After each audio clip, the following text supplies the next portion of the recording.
recording as well. We shall start the day. All right. I haven't Do you want to do your thing? Yeah, just welcome everybody. It's been a while. I think it's been the last time I streamed was in March. There's been a lot of changes in my life since then. I moved.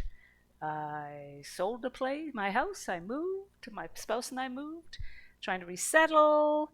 Went on vacation for several weeks. Now we're settling in, so I'm back to my regular schedule programming.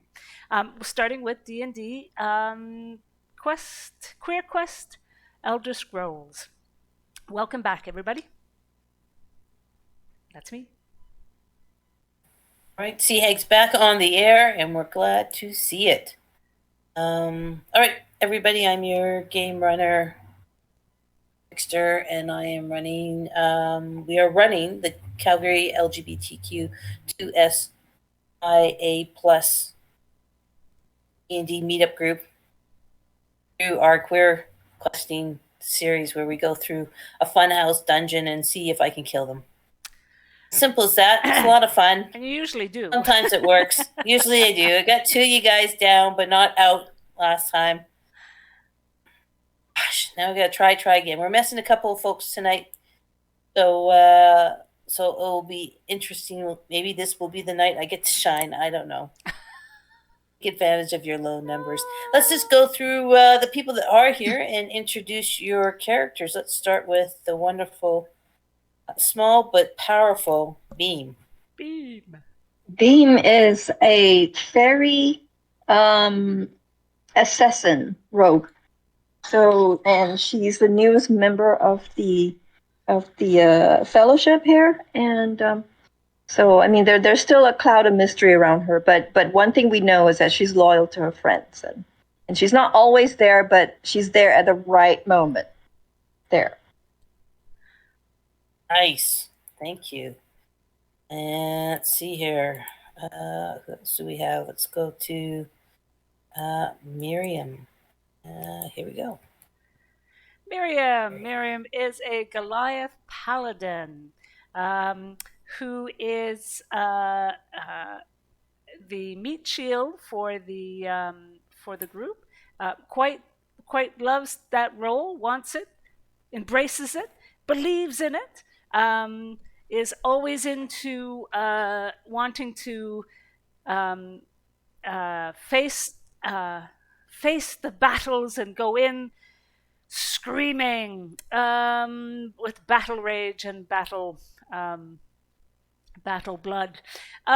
So yeah, and she, although she's very righteous and calls upon her gods, she also, understands the complexity of life and can sometimes be known to turn a blind eye if there's, especially a modest bribe involved. So she's flawed, but she loves her group, and that's How modest are we talking a bribe here? Yeah, exactly. It all depends on how big what it is that you're wanting to have turn a blind eye to. Good answer. Oh, it's the theory of relativity here. Let's go to Torshell. All right. Torshell is a war magic wizard. He's from the Simic Combine, so he's very shark-like or has aquatic features, which also kind of imbue his magic, especially that mage hand. Yeah, he's just curious about all things magical and scientific, and any combination of the both, which sometimes gets him in a little bit of trouble. Question: so is Torshell pretty much by default a good swimmer? I think he does have swimming ability. Yeah, he has underwater adaptations and a swimming speed equal to walking. Sweet. Yeah. Hey. Totally. And Monette. Monette is a black dragonborn wizard and anthropologist. While living with the Aarakocra, they were studying. They ran afoul of a snake priest who imprisoned them in a giant snake. Eaten by a snake. They were found recently and are now free. And tonight, apparently, I get to carry a gnome in a bag. That's right. Gnome in the bag. Ah, That sounds so great. Let's just bring up the gnome in the bag. That's Laszlo, our beautiful gnome in the bag. And we're not sure where Laszlo's player is.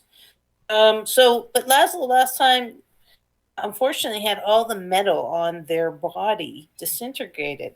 So, I mean, you can see the little dude. He's got some leather. So we didn't really get a full Monty Laszlo last time. But Laszlo does have a bag of holding, and since they're kind of useless without their tinker's tools, we're gonna stuff them in the bag of holding, and luckily Monette doesn't mind shoulder bag tonight. So Laszlo, in the bag you go, Laszlo. I will take Does Laszlo. Laszlo actually get to fix stuff in the bag, though? oh, We'll see. I always hope.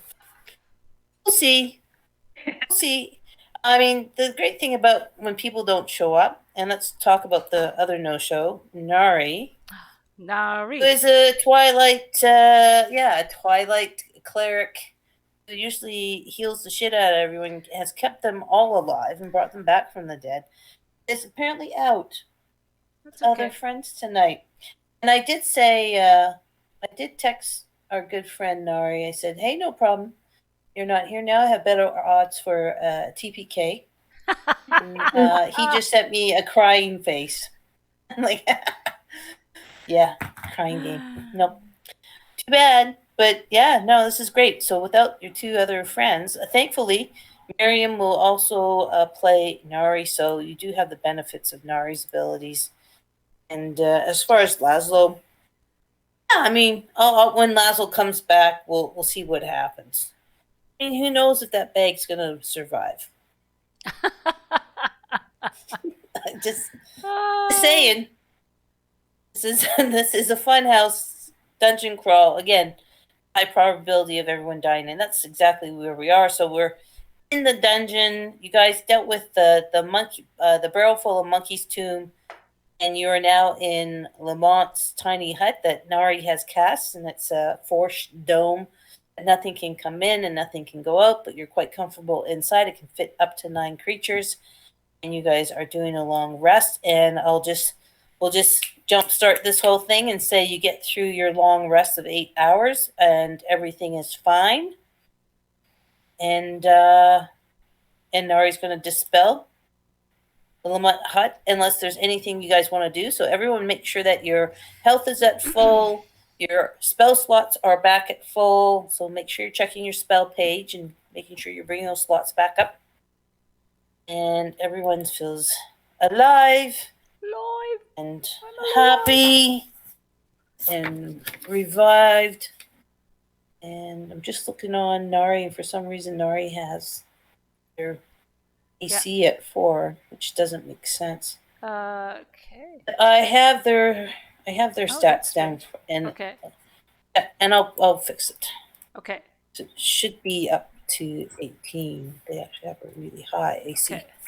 I'm just gonna check their spells to make sure. It looks like I think. I think he did everything before he left from last time. So Anyway, he healed up everybody, and everyone's all good before he left. Yeah. We did that at the end of last session, and then you guys were just going to have a long rest. Unless I'm missing anything, please go ahead and pipe up if I am missing something about that. No, I think that was it. Okay, I'm going to take the dome down then. You wake up, rise and shine. Woohoo! Where do we go to And, next? Where do you go to next? I don't want to go anywhere. Every time we've gone in someplace, we've almost died. Well, you guys, I mean, if we zoom out on the map a little bit, you guys will see. Yes. Zoom out here. You'll see there's a couple things to the north. northwest. Haven't gone down there. I'm pinging it on the map. I'm not sure if you can see Yeah. it. Let me just. Yep, I see it. And can we also And then go? there is. Yeah. Sorry, Go there's ahead. also this crystal here down over here, doorway type thing. You guys haven't explored, and there is also, yes, of course, going down stairs to the next level. What about over here? Was that an option? Yep, the river is an option as well, for sure. Hey, Torshao, how do you feel about swimming? Body of water. I guess Question is, do we already know there's a body of water or within the adventure? Yes, and as I remember, though, didn't we have senses that it was like really bad down there? Mind you, everything's really bad, but Well, I yeah, think that everything's was really bad, but divine that was sense. because there was like a fight going on, and that was the deal with Tagani and Tagani being stuck in the snake with Monat. okay. And yeah, you were going nuts trying to figure out where Yes. Tagani's mind voice was coming from, and you were all going down there, but the snake was already in the there? same in the sarcophagus. Okay. So I don't think there was anything actually wrong with the, but I could be. Oh, yeah, you guys didn't. Yeah, you didn't. I mean, you saw that there was a underground river there, but then yeah, you guys went back in and opened up the tomb and found the giant snake. So not much was really done. So And you guys went back out. we've opened 2 tombs, correct? And both Yeah, both 2 sarcophaguses. those sarcophagus, and those sarcophagus lined up with these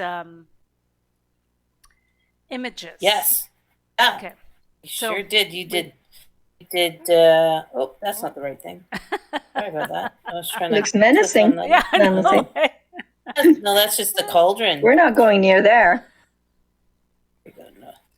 Yeah, you guys already went down there to the gallery, so Mhm. you went and you opened up the snake one. Mhm. And now you've opened up the weird little monkey one. Where's the Mhm. weird monkey one? It's weird. Monkey. Yeah, so that's where you got the. I don't know if this will. Mhm. Weird little monkey guy. That's cute. So those are collected, right? So our team member collected those 2 on the way. Well, before you joined us, Bean, in order to gain entrance to the tomb, they went into this gallery down here, the entrance, and they had to find these like dice-sized little stones with these emblems of these creatures on it to open up a puzzle door to get inside the tomb. So yeah, so those images of at least the serpent and the monkey were seen on the sarcophagus later on in these different rooms. Yeah. And I should remind Torsha to check your character sheet. on the character sheet. And there's something that other people shouldn't know in or out of character on that, and that's why no one else can see your character sheet. Oh. So I just want to remind you of that. Anyway, but back here. So you guys, where do you want to go? This giant fan is still in ruins after Miriam smashed it. So it's still it's passable. This hallway's passable. So the dome is down, or we're starting from the beginning? The dome is down because you've woke up. Your long rest is over.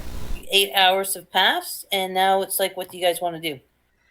Well, so being stretched, made a big stretch and kind of starting to hover, and she sniffed around. Like, I'm hungry. And then she sniffed around. I mean, is there any smell, any food around? There's food in some of your companions' backpacks. Have some rations. Oh, so but nothing on any other direction of the of the. I mean, the problem with this tomb is there's a lot of death and decay stank. And I'll just refer you back to over here. There's a lot of stank coming from all the dead bodies you There's guys a had from the lot room of- of corpses. A lot of rotting flesh. Or Yeah, nose no, picking no, the yeah, gods. terrible. I was kind of thinking that we'd give this crystal door a miss because I don't want to go back through the corpses. Fair, that's totally fair. No corpse equals good. Well, it Yeah, also well, depends. I mean, what did fairies actually eat? I mean, maybe you like eating rotten corpses. I don't know. Oh, What kind of no, fairy you are. no, Dark oh. side? I don't know.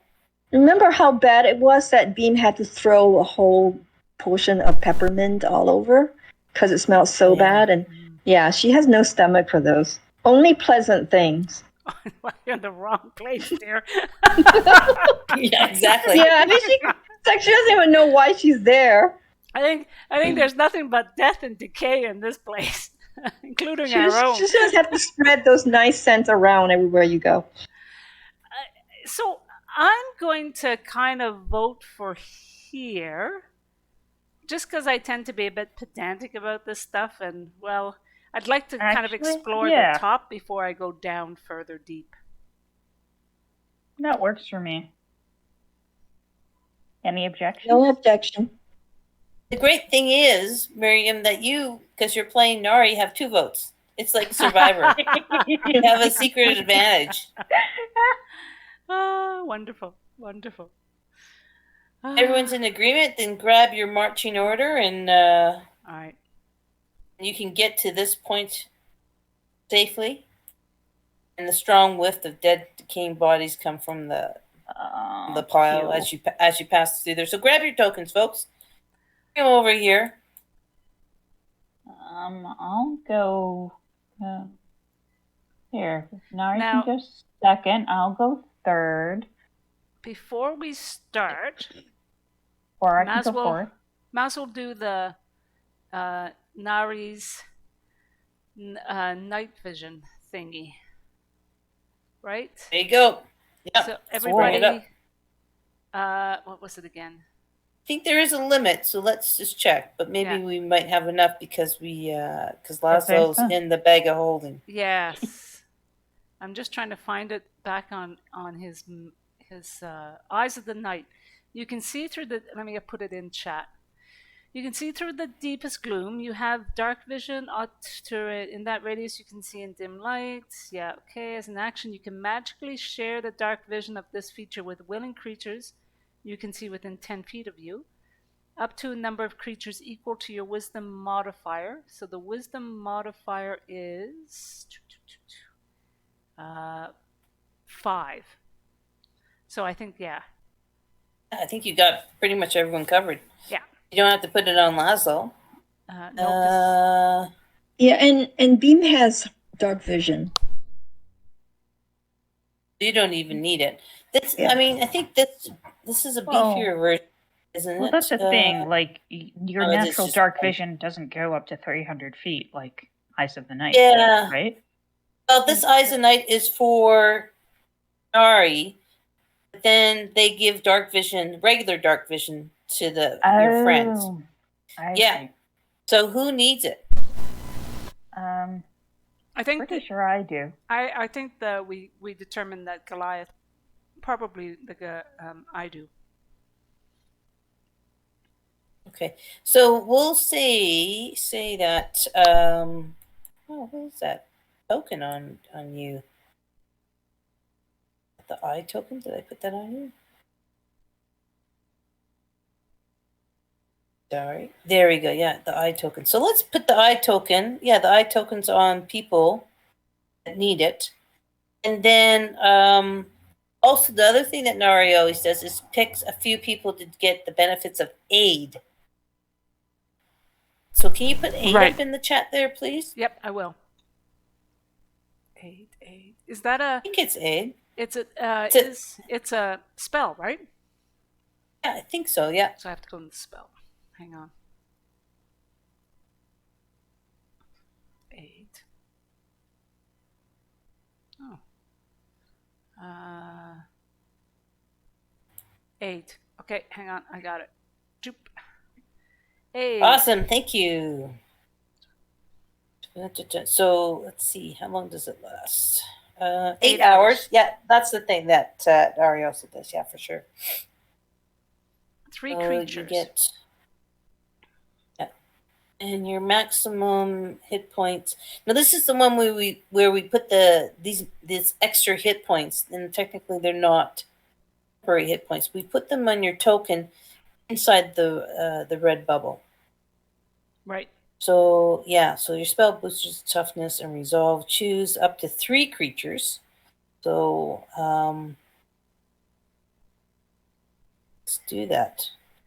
Which 3 creatures do you want to do, Nari? Speaking of lower voice, try to give us a British accent if you don't mind. Oi. Oi. Oi. Bollocks. Bollocks. Never mind the bollocks. Okay, so we have so I think it's going. So as I remember, Miriam gets it. Torshal, I think you get it.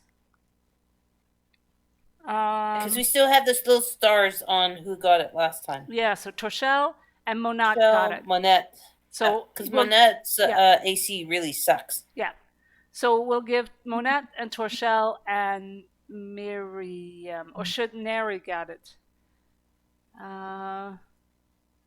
Ari has an incredible AC of 18. Oh, okay. And so I think not a whole lot hits. It's Nari. It's okay. Nari. Okay. So I'm gonna continue to use the little star things. Yep. Star token. So we have Torshal Manette. So that means you guys get. Yeah. So in your red bubbles, please put 5 hit points. Thank you, Nari. And the only reason we do it that way because it's only for 8 hours. We need to keep it separate from your actual character sheet, or else you're going to keep getting 5-point hit points every time we play, and we don't reduce it, and also, and you haven't leveled up. So we just want to keep those separate so it doesn't mess up your character sheet. That's cool with everybody. And where the hell's the little sparkly things? There we go. Let's put some sparkles there. So we got Miriam has sparkles. Torshal has. I'm going to get rid of. I don't know what the green dot was. I can't remember. So we'll get rid of the green dots. Go. Get rid of that. Look for something. Now, I think that's all the buffs that we had kind of going on. Anybody else want to do any buffs? No? I'm just trying to see. I don't think I have any buffs to give. This is a good buff because it lasts for 8 hours. Make sure you reduce the spell slot for it. Oh, yes. Sorry. Thank you for that reminder. Because I need a fighting chance. Yep. I'm probably going to get close to you guys. All right. It's delightful that the GM is honest about their desire to kill us all. Yes, I know, eh? So I've had a really bad month at work, so this is it. You guys are my therapy. Anger management. Sorry, go ahead.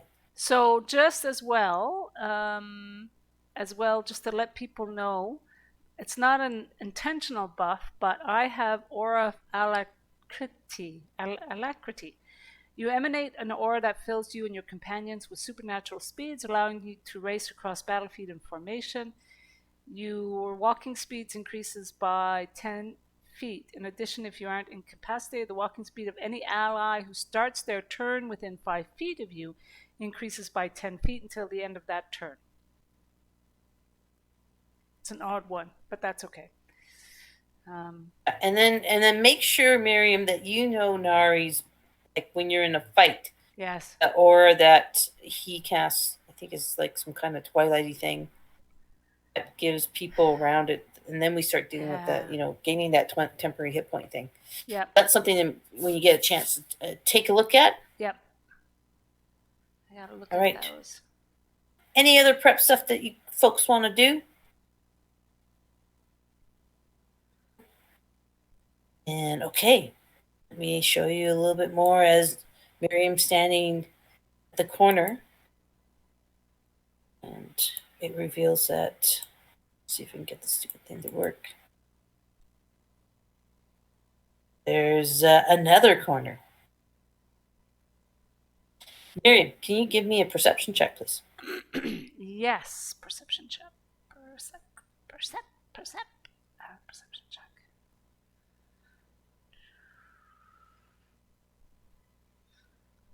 $13. Okay, 13. You hear this little. God. Oh no, cousin! And then It's my cousin! No, Beam probably haven't heard it. No. So Miriam kind of shoots up and goes, "Oh, why do we continue to hear that?" Guys, I hear something. I hear something ahead. Here's some weird laughter. That only sounds completely ominous.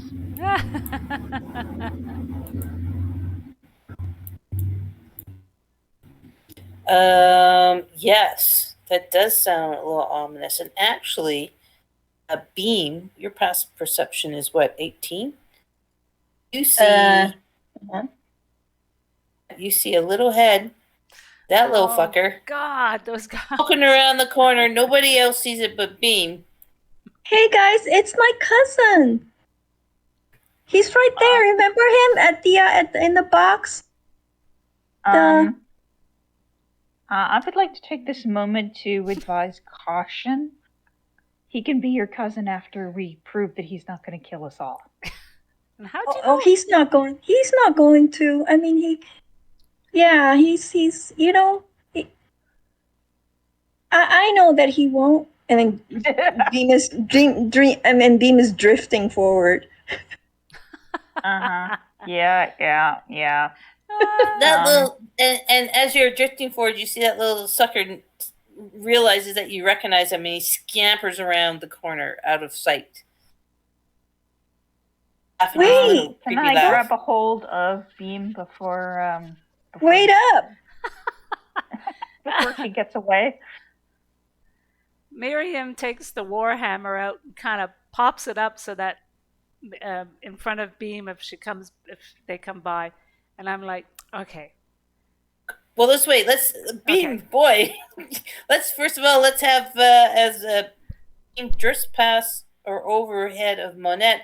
Let's have a dexterity face-off between you folks. Let's have you both use either athletics or acrobatic, whichever one works for both of you, and the highest roll wins. It's an opposed roll between Monette and Beam. Go ahead. See if Monette's able to grab Beam in their hands. To find it. And it can be either, again, athletics or acrobatics, whatever works for you. It probably should have been a sleight of hand, but that's okay. Oh, yeah! No way! Beam is... Apparently Beam is very talented in the air. Beam just drifted through in a half dream maze. I mean, she wasn't even trying very hard. She just drifted through. How do you react in character that you kind of see Monette kind of trying to grab you and you easily flit away? Does that annoy you at all? Do you just laugh? Do you think it's funny? She has a puzzled look. Wait, don't you want to meet him? No. Drifting forward. No.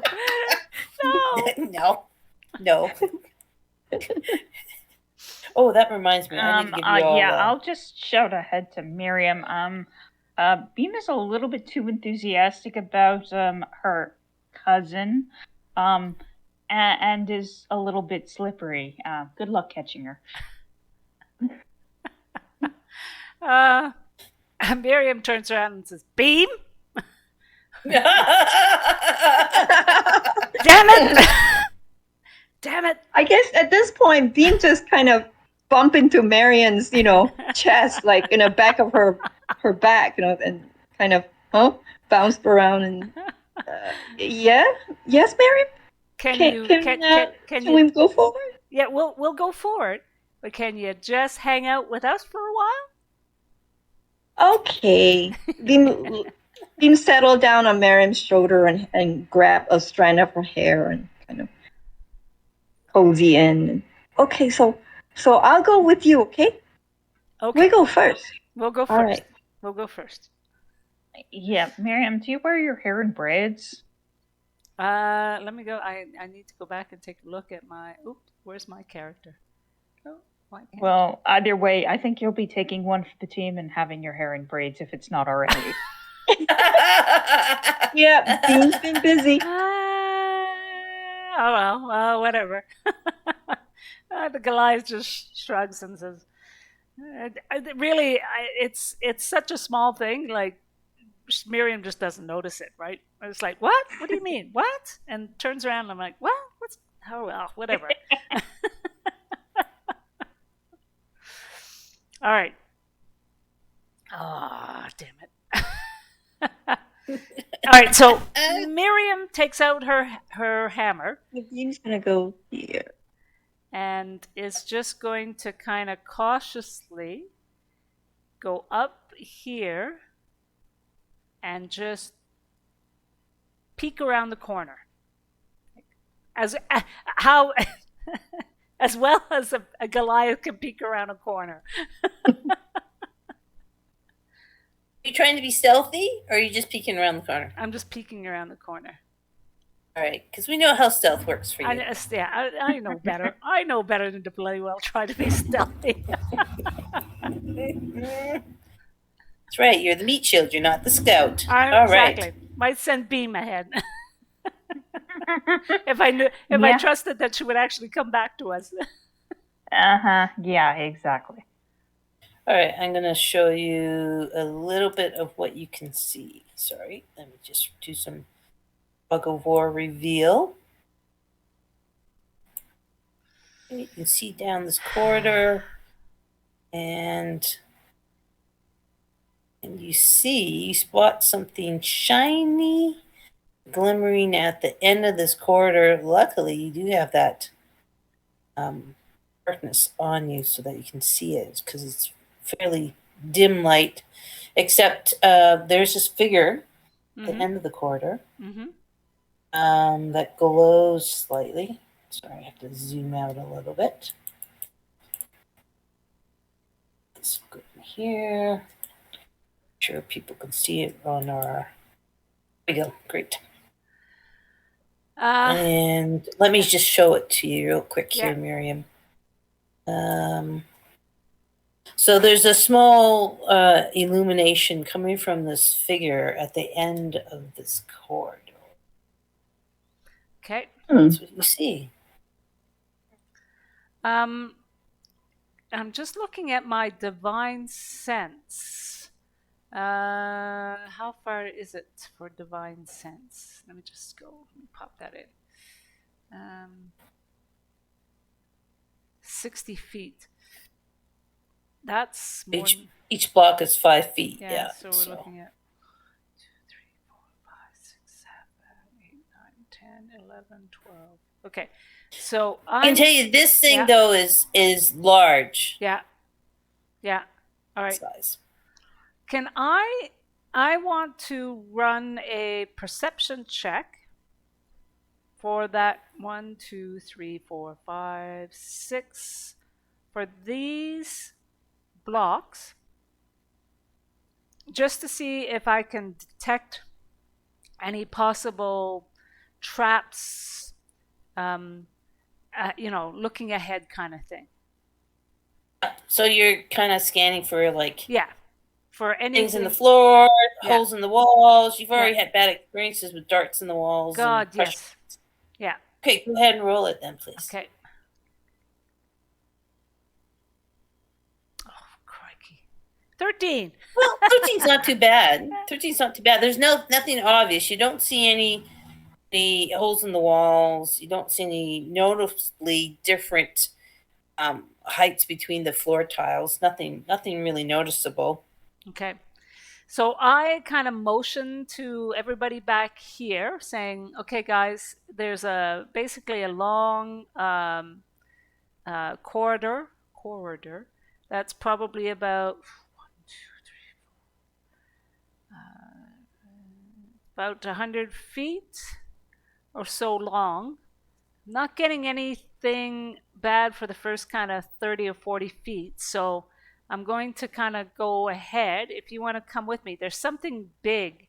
Looks like a big statue of some kind at the end of it. So I'm going to slowly make my way down the corridor a little bit more if you want to come up or if you want to come follow me, whatever you want to do. And I look at Beam. Before you go, can I cast Detect Magic to see if there's anything to be worried about? Sure. Great. What's your range on that detect magic? That's a good question. Yeah. Here, let me put that. No, I don't want to roll it. I want to put it in chat. Come on. It's fine. The spell magic. 20 feet, yeah, you can. That's going to detect whatever is on that figure at the end of the corridor. Oh, I thought I picked. Well, this one says the spell, though. The spell magic. Oh, that's the spell. Yeah. Which, good point. Thank you. Confusing. Yeah. Apparently, I don't have detect. I just have dispel. But yeah, that's even better. So wait, doesn't Nari have detect? Yeah, I was just gonna check Nari. Detect. One of you guys do, or even Torshell, because some of the magic users should absolutely have it. One of you guys do. Yep, I have it. Well, there you go. Come on up. You're the next contestant. Oh, I thought I was saying back here. That's what they always think. Okay, so you're peeking around doing that detect magic. Let's see, how far is that? 30 feet. Yeah. Okay, well, before you cast it, you're probably gonna have to get closer if you want to find out what that figure in the distance is, because 30 feet is only going to get the corridor. It's up to you, though. Do you want to cast it at both ways? It's not a cantrip, is it? It's a spell, so you'd have to use a slot. Isn't that right? Yeah, I'd have to use a slot, so I might as well get up close. Yeah. Can somebody come with me? In that case, why don't I just do a dispel magic then? Oh. Just in case. Well, before that happens, can I suggest to Beam that Beam, do you see that little cousin of yours around?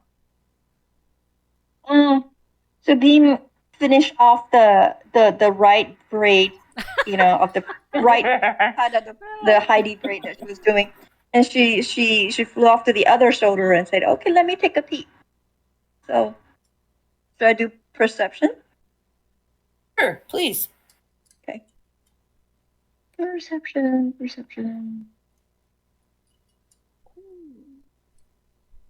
Oh, nice. Yeah. You see that little sucker scampering around, see, like right here. Looks like there's a corner and it scampers past your field of vision around this corner. And then the statue is further down?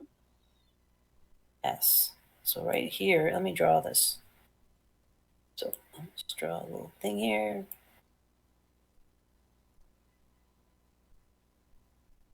And just reveal it. There's a little corner, that little yellow line is where you see the little, what you call it, scampering across corner. And yeah, and then the statue is straight down your line of sight. Okay. So now the little toy soldier thing is going in a different direction as where the statue is. Yeah, there looks like there's a corner. And you saw it just like putting it on its little 6-inch action figure kind of feet down there, and took a while. And as you were like looking at it, it turns to the corner, gives you a little FU with its skeletal hand, and goes behind the line of sight, so you don't have line of sight on it anymore. That's not very polite.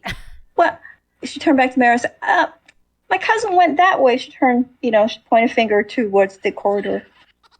And the statue's still there. How big is the statue? Is it bigger than Marion? Is it huge? It's large. It's large size. From what Okay. you guys can see, and it's about 90, 100 feet away. It's large, and there's an illumination coming from within it. It's kind of glowing slightly. My cousin went that way. He's not very nice. He's not very polite, but and the statue looked beautiful.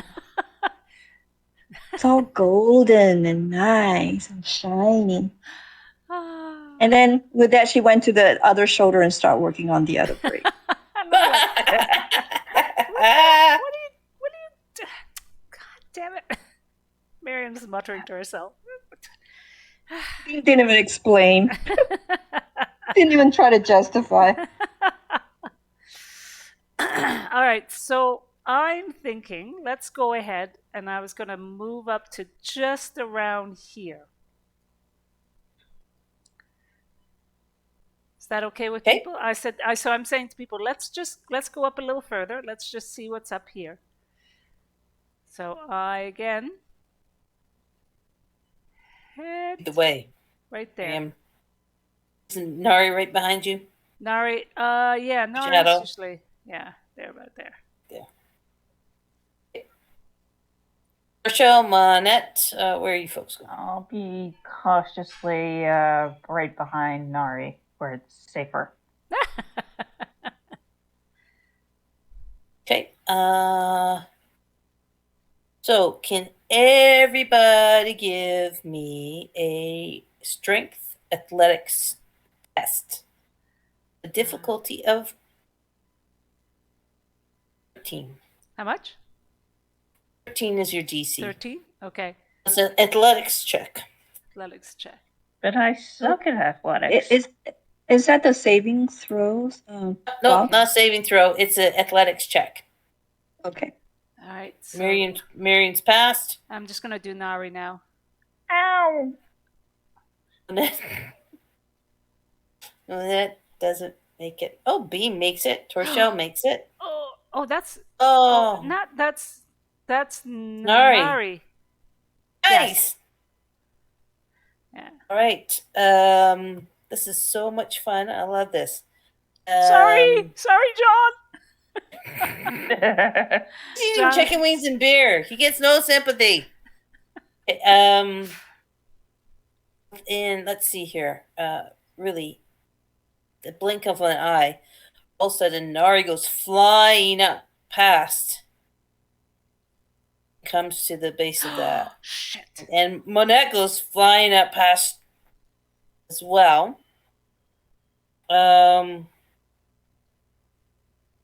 It's like kind of instantaneous. So they've lost their footing. They go flying up and slam into the statue. And I need to roll a little bit of damage for them slamming into the statue. Not too much. So 1d6. Full 6 points. So Monette and Nari take 6 points of bludgeoning damage. Make sure you check Nari's sheet to see if you have any resistance to it or bludgeoning damage. Bludgeoning damage. Well, there goes my extra hit points. Oh yeah, there you go. Now I'm just need to check real quick. This is such a mean thing to do. Oh well. Annette, what are you wearing? I don't mean it in the creepy way. Oh, what are you And private. I'm wearing clothes. Let's see. I've got. Have any armor on? I don't think so. Hang on. What kind of metal do you have on your body? Too much. I'm wearing traveler's clothes, so maybe a belt buckle with that. Got the explorer's pack. Mess kit probably has some metal. Have any metal weapons? Yeah, dagger. Do I not have the dagger anymore? Oh, just anything else? And check, Ooh, Miriam. We're dealing with Monette. Please check Nari. Yeah. I'm pretty sure I've got. Do I have lockpicking tools? Do I? thieves' tools. Are those metal? I've got no idea. They would be metal. Right. Okay, well, so, okay. Yeah. Okay, so let me just get an inventory of Nari stuff now. So shield, sensor, I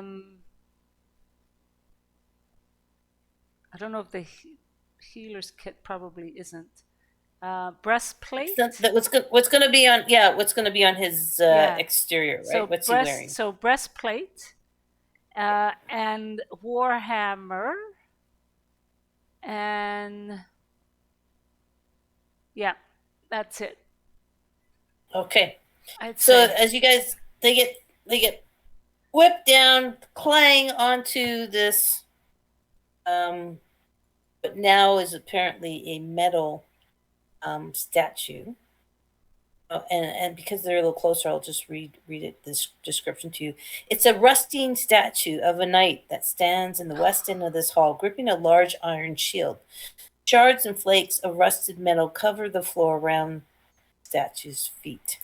So here is the thing, and you're gonna have to do some homework, Miriam. You're gonna have to find out how this is gonna change Nari's AC, but Nari's armor disintegrates and shield disintegrates. Oh, crap. Shield's at least 2 AC to check how much the breastplate gives. Monette wasn't wearing armor, but your dagger goes. Your belt buckle goes. Let's say everyone gets a little bit of a moon action that way until you can grasp Yeah, it. but how about Laszlo and the bag of holding? Bag of holding's organic material. True. Okay, And so anything in your metal backpack inside the bag is fine. is fine, right? And anything, say your thieves' tools are inside your backpack. Okay, not on your exterior. So anything on the exterior, so that means for you, it sounds like it's going to be your belt buckle and your dagger. And correct me if I'm wrong, but that's on your exterior. Yeah. That would be touching this statue. In Nari's case, it's going to be worse. It's going to be Nari's shield, Nari's warhammer, Nari's breastplate. And I'm not sure if there's anything else that would be on the exterior, but I think that's probably enough. Yeah. Those things disintegrate to dust. So all I see is breastplate is AC of 14. Okay. Let me just go back and take a look at Nari, because Nari has something.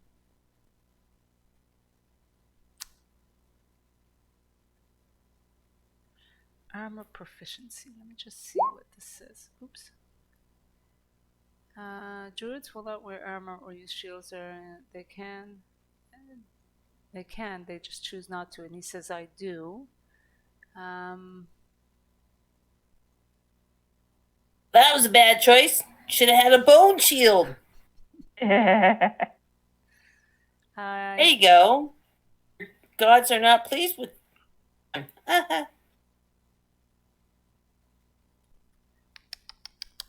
I don't see anything. It's other than the armor proficiency around armor. It's funny that John's armor is 18, but the shield and the breastplate would just come to 16. So I don't know where the other 2 comes from.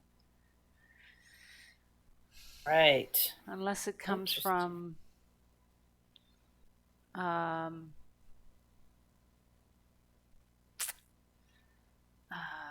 vigilant, dual mind, mental discipline, mind link, severed from dreams, researcher, channel divinity, Fey touch. What does Fey touch do? Increase your intelligence, wisdom, or charisma score. So that's not it. Steps of the night. Oh, it's usually the item plus your dexterity, right? Oh, right. So their that's dexterity is 3. Okay. Right. So, and then we have, I think the base is, I think Monette actually has the base, isn't it? Base AC 10 or 11. I'm just trying to figure this out, actually. Because they would still have, I guess, what? Pull up my players. Geez, I gotta pull up my player's manual I again. know. Well, Holy shit! Way to go, Vicky. yeah. Okay, D&D 5e player's manual. Players, and we're talking armor class. I think everyone starts with at least base is what, 10 or 11. Anyone that comes up with it before me, please do bring it up. But I think Annette has like basic armor class because you use don't use H armor when we get into a fight. Armor? I don't use armor. I know, That's but why. that's why you have the base. You just have the base. Yeah, You don't yeah. As actually far as use I it. know, yeah. We have the option of investing. Armor class. Yeah. But it's been a while since I character created, so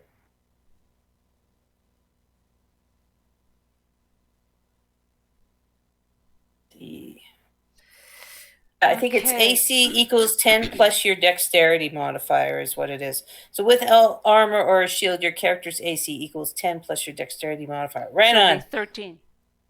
Okay. So yeah. So All right. all right. I So will yeah. drop his to 13. And change the blue bubble too, please. Yes. And the note. 13 Beer and instead. chicken wings instead of playing D&D, things happen. Okay, so that happened in a split second. The people that succeeded, you feel a pull and a tug towards the statue, but you are able to resist it. Okay? So what do you guys want to do? So Back the fuck away. and Nari and Monette will still experience a tug from the metal items in their backpacks, but those are not disintegrated because there is an organic barrier, but that is still keeping them pushed up against the statue. So Just to give you all the information. So I would yell to Nari. I guess I would yell to Nari and Monette. Can you guys come back, or are they? I guess really. I'm just going to stay here. What I might do is I will take one of my javelins, and I guess is there any cracks or holes that I can just put my javelin in to try to get a little bit of an anchor somewhere? The walls or something? Yeah. Oh, that's an interesting idea. Well, I mean, how long's your javelin? I'm thinking you could probably buttress it in front of you horizontally with each end on either side of you against the walls because that particular part of the corridor is only 5 feet wide, right? Yeah. So imagine your javelin's probably larger than that. Should be. Let me just pop it in and just see. Hang on. If you want to try to jab it into the seams and wedge it in there. Yes. No, it just doesn't say that. Let me just see. That's proficiency. This is item. Yeah, there's nothing really. It doesn't say what it is. It's got a weight of 2 pounds. Okay, well let's just at least say that you can okay wedge it in there. So I budgeted. Even if it's longer, you can wedge it in at an angle for the length. Yeah. Okay. And so I do that. Give you some kind of anchoring. Yeah, I did that in front of myself. So right across. So right across here. Right there. Just in case. And Rochelle and Beam, what are you guys doing? Beam's gonna take a quick look down the hall where her cousin disappeared to and see whether she could see him. And that's a good point. I'm gonna, now you guys are closer, I'll reveal a little bit more. You have a little bit now time to see. You can see that there are 2 corridors, one to the north, one to the south. And then the toy thing went to which one? Go ahead and roll perception.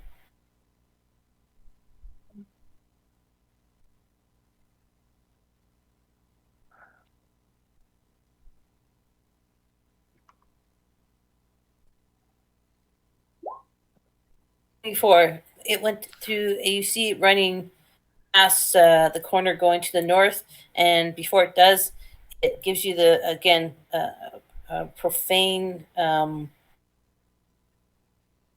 giving you the finger, and laughs and runs up through that corridor to the north. So, can Beam go to like You over can go here anywhere you want. without being affected by the magnet, or does she need to do a saving Oh yeah, throw? you have to do another saving throw. Okay. Saving throw, or it was sorry, not saving throw. And I'm sorry for my lack of precise terminology. Athletic. Another athletics strength check, with a DC of 13. To do. Oh, great! Yeah. Wow. So as soon as you get to that He's spot, strong. you open up what you see. Okay. So I'm there. I just moved my token there. No, that's great. I just want to reveal the rest of the map, which he now sees as she comes around the corner.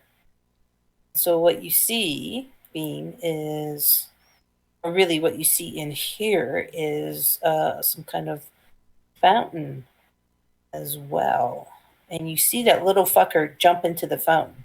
Just as you come down around the corner. Again, he gives you the finger and jumps into the fountain. And because I like these things. Choices. Either Beam can follow Pleasant, or she could go help, folks that are trapped on the magnet, or she can go back. Damn. Or she can go back to Mary and finish the braid. And of course, Choices. she chose to finish. She chose to go back to Miriam because we gotta finish the work. Work of art cannot be interrupted. Okay, and actually, I should have had Miriam do the similar thing. Now, with that javelin bracing you, Miriam, do an athletics check with advantage to see if you can resist the pull of the statue, and then we'll move on to Torchap. Athletics? Correct. Athletics with a DC of 13, and you're rolling with advantage because you're bracing yourself. The javelin. 20. You make it. Torshell. Can you do the same thing and see if you can resist the pull? The athletics check, DC. Unless you want to do something first to kind of try and brace yourself the way Miriam did. Well, I'm wondering if there's any way I can get my friends down from that statue.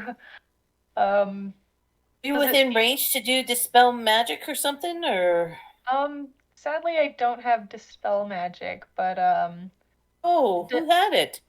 I do. Oh, As soon as you get back around to me, that would be a fabulous plan. Okay.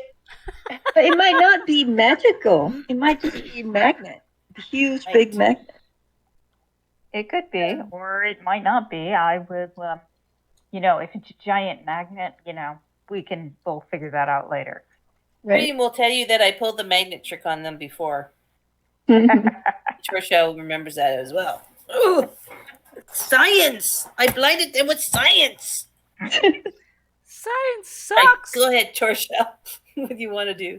Sucks. So I guess does it seem like they are stuck there because of any remaining metal, or it wasn't as visible with Monette, but with Nari, all of a sudden Nari is down to his small clothes because all his armor disintegrated in front of your eyes. So you saw that.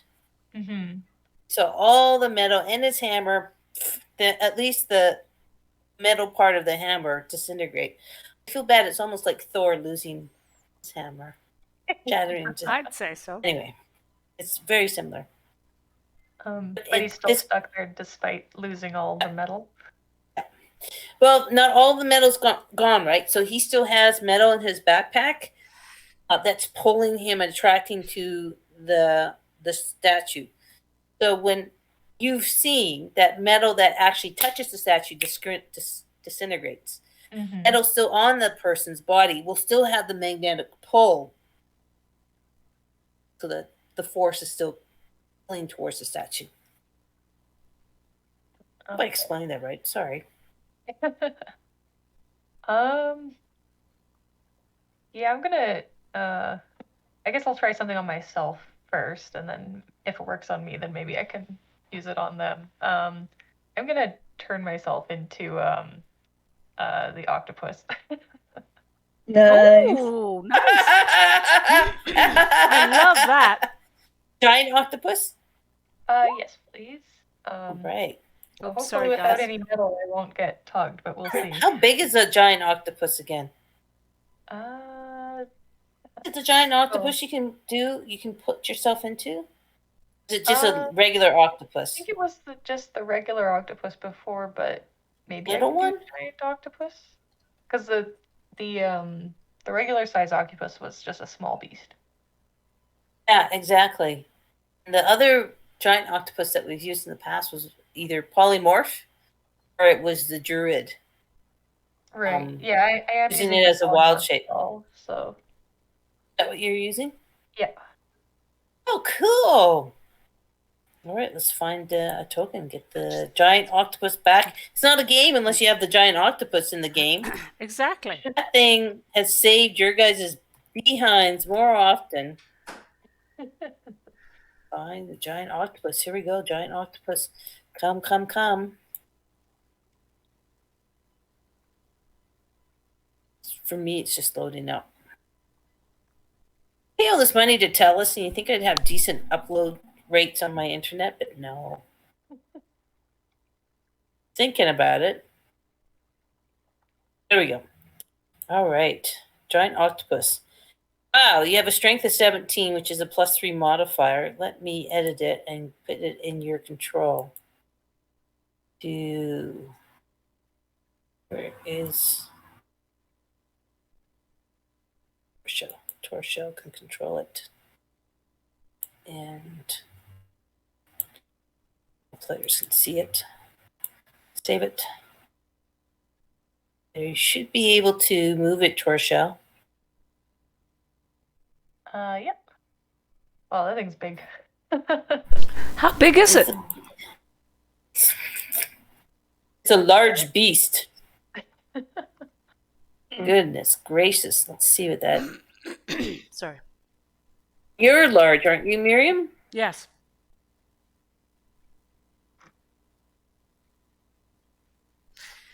Yeah, I'm like 7 feet or something. It's getting a little crowded Tight. in there. A little tight. A little tight. So yeah, so Torshell, I'm going to move your token off because you're no longer in your human form or your humanoid form. And yeah, that's luckily you're an octopus though. You can squeeze into things and squeeze into jars of pickles and squeeze under doors, and they're pretty big though. And you have got a lot of flesh. What's an octopus going to do in a jar of pickles, though? I mean, they can just fit because they don't have bones, right? They can morph into any kind of weird shapes and sizes. Yes, but why pickles? I saw a video once where they went into a jar that was the size of a pickle jar. Don't hate the pickles. Come on now. I'm just confused about the pickles. It was just what? Did they like pickles? Is that the deal? Oh no, it's just the size of the jar. Oh, I see. But this big bad boy, I don't know if they could fit in there. It's like calamari buffet night at the Chinese Greek restaurant down the street. Things happen to you. Holy. The tzatziki sauce ready. So I looked down at Miriam and said, I'm impressed. Not Miriam, sorry, the octopus. I'm impressed. So you'd be looking up. This thing's a large beast. Yes, I'm really impressed. So, I do need you to do now that you've morphed into this polymorph thing. You could give me a athletics test. DC 13. See if you can Well, actually, hang on a second. You've morphed. That means everything you have on you morphs. You no longer have metal on you. Yeah. Okay, yeah, you don't need to do the test. There's no metal on you to pull you forward. Oh. Free What do you- agent. Yeah, you're organic. All right. Now Nari might be able to morph. Sorry, go ahead. Oh no, Go that's ahead. fine. I was just wondering how far I can go ahead because the speed on land is only 10 feet. I'm not sure if we're doing like turn order or. Yeah, that's about how fast you're gonna go. Except Okay. you're with Miriam, and you're within Yeah. the range of her little whatever, so you can add 10 feet to that. Her aura of whatever Electricity or whatever. electricity. Yeah, so let's say you're up to 20 feet Oh, next to that's that not aura. faster. Yeah, that aura of electricity that she showed it to us Yes, do you want me way to at do the it again? start. I can If do you it don't again. mind. Yeah, just give me a sec. Awesome. Okay, so with 20 feet I can get there. And you can No, effectively that's wrong one. bottleneck up and keep Miriam from being sucked in, actually, to be quite honest. That'd be kind of funny. Oh yeah. There it is. Right. Oh, cool. Oh, and I guess if I'm not doing any actions, I could dash technically. So would it be 40 that I could go? That's a good point. Yeah, sure. Why not? Oh, then I get up here. Remember, each square is, 5 feet. hmm So you go more than that because that's only. Oh, I 20. was back here though, so. Oh, right. Okay. Yeah. Okay. Cool. Yeah. Okay. Awesome. Anything else? Nope, somebody else can take a turn.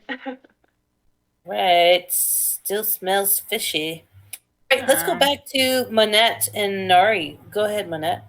I was actually kind of hoping to still try casting a dispel magic, For it. just in case the magnet is magical in nature and not just big honking lodestone or electromagnet.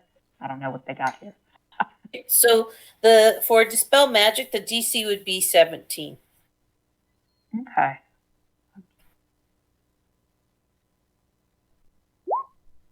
No, I was trying to roll it.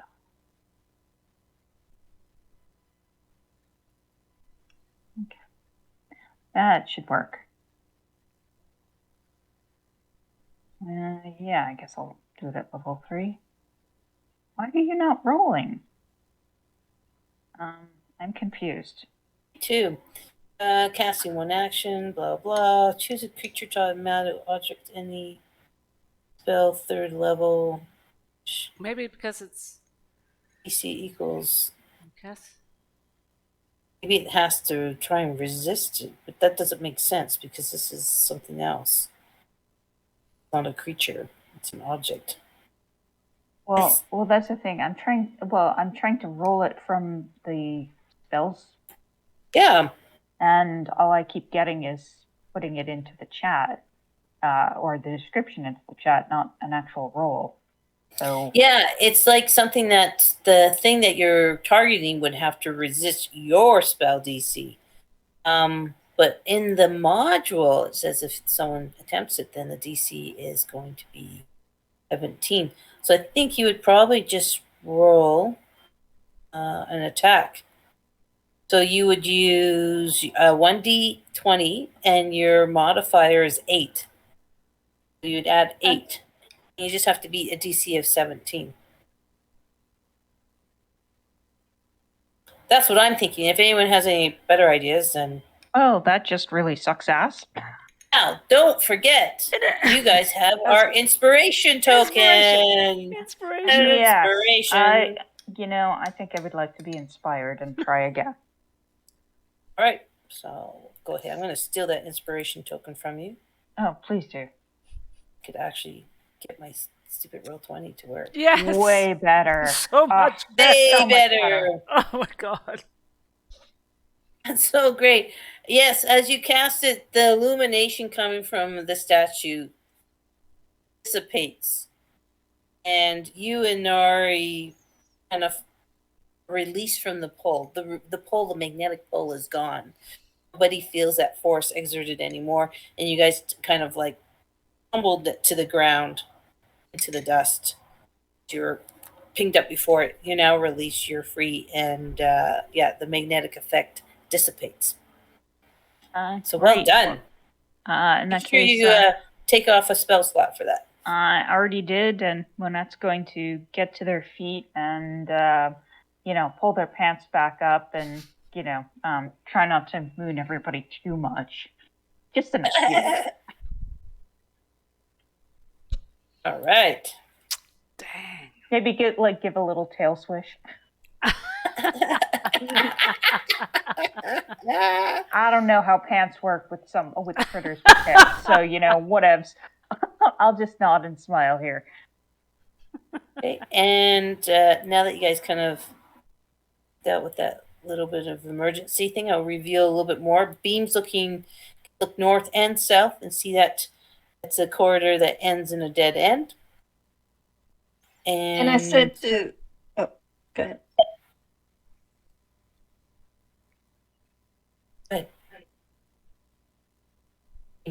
Hello? Oh, okay. And I said to everyone, but especially to the new lovely octopus creature that I just saw rushing towards me, that Cousin Larry went over there into the fountain.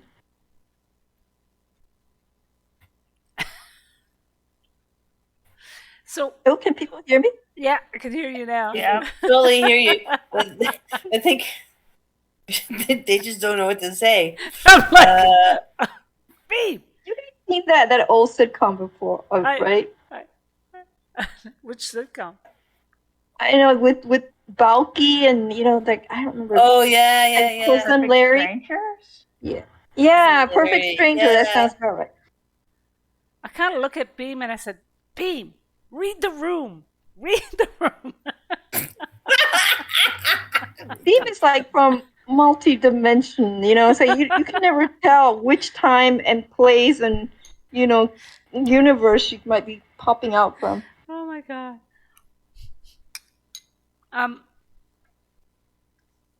Nari, since Nari is close, Nari is going to. Yeah.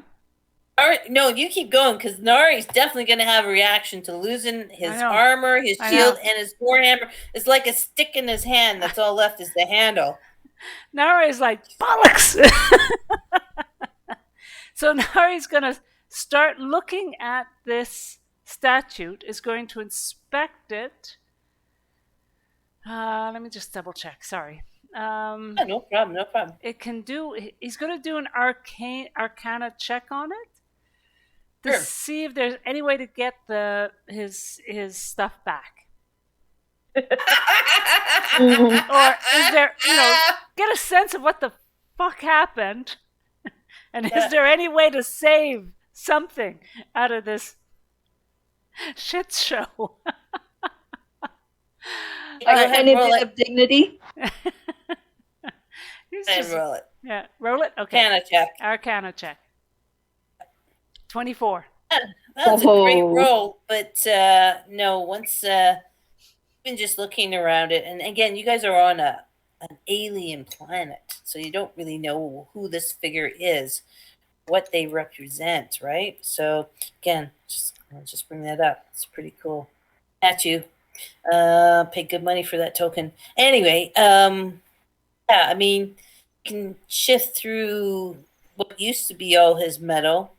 It's now been interspersed with the metal dust that was at the base of this statue, and there's nothing that, even though you had a great roll, there's nothing you can think of that would bring his stuff back. It's now to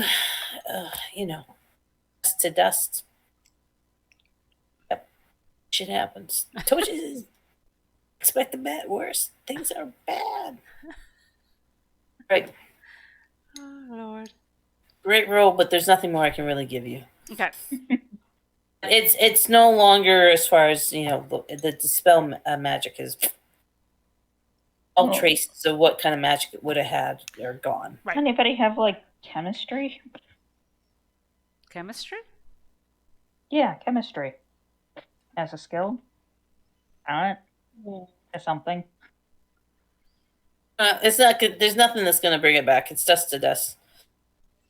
It is But gone. there might be something in the back of holding that you could use to, I don't know what's in there, but it holds a lot of stuff, I heard.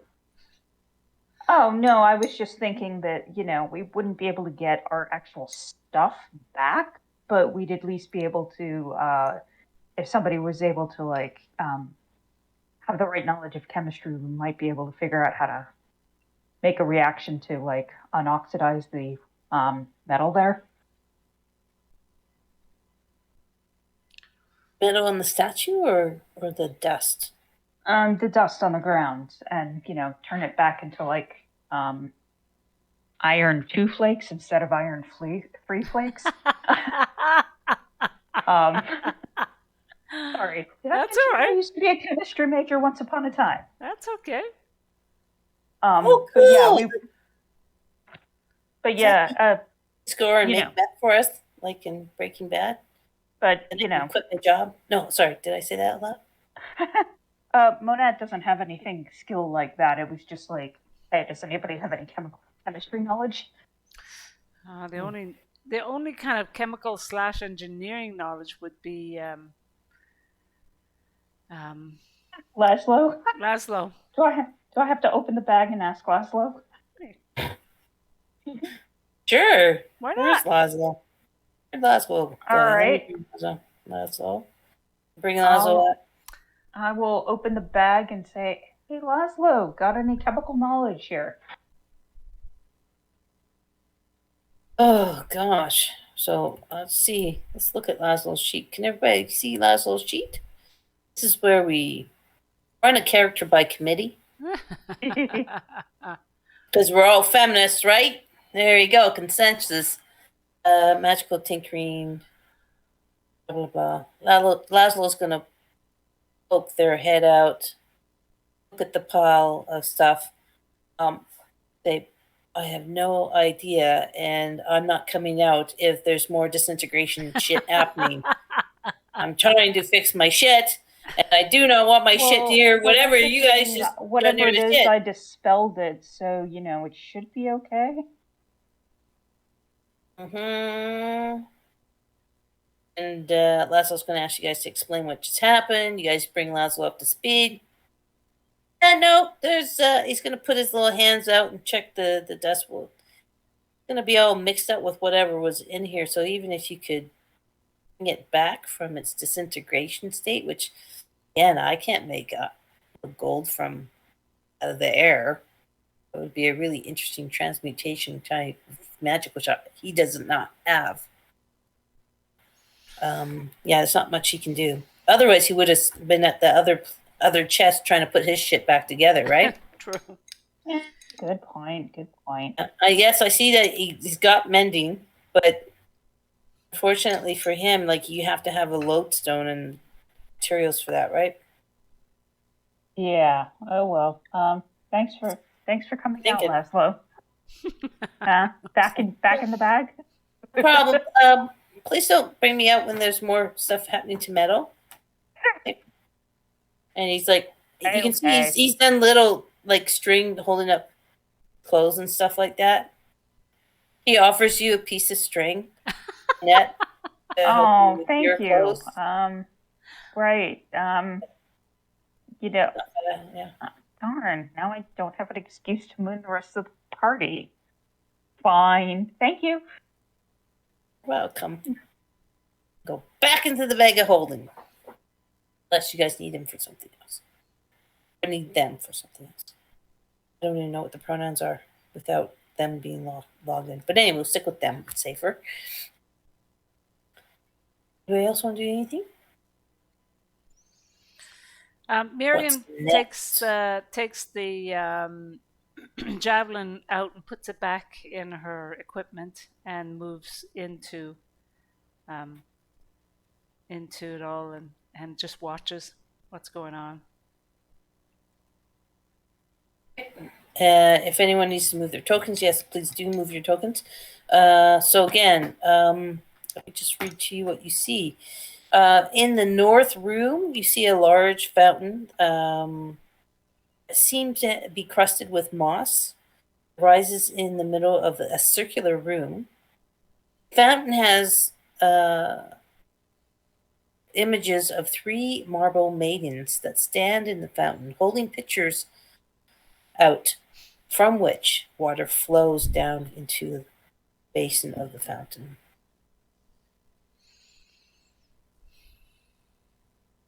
Beam's gonna float towards the fountain and kind of holler into the water. Come back! Come back! Where did you go?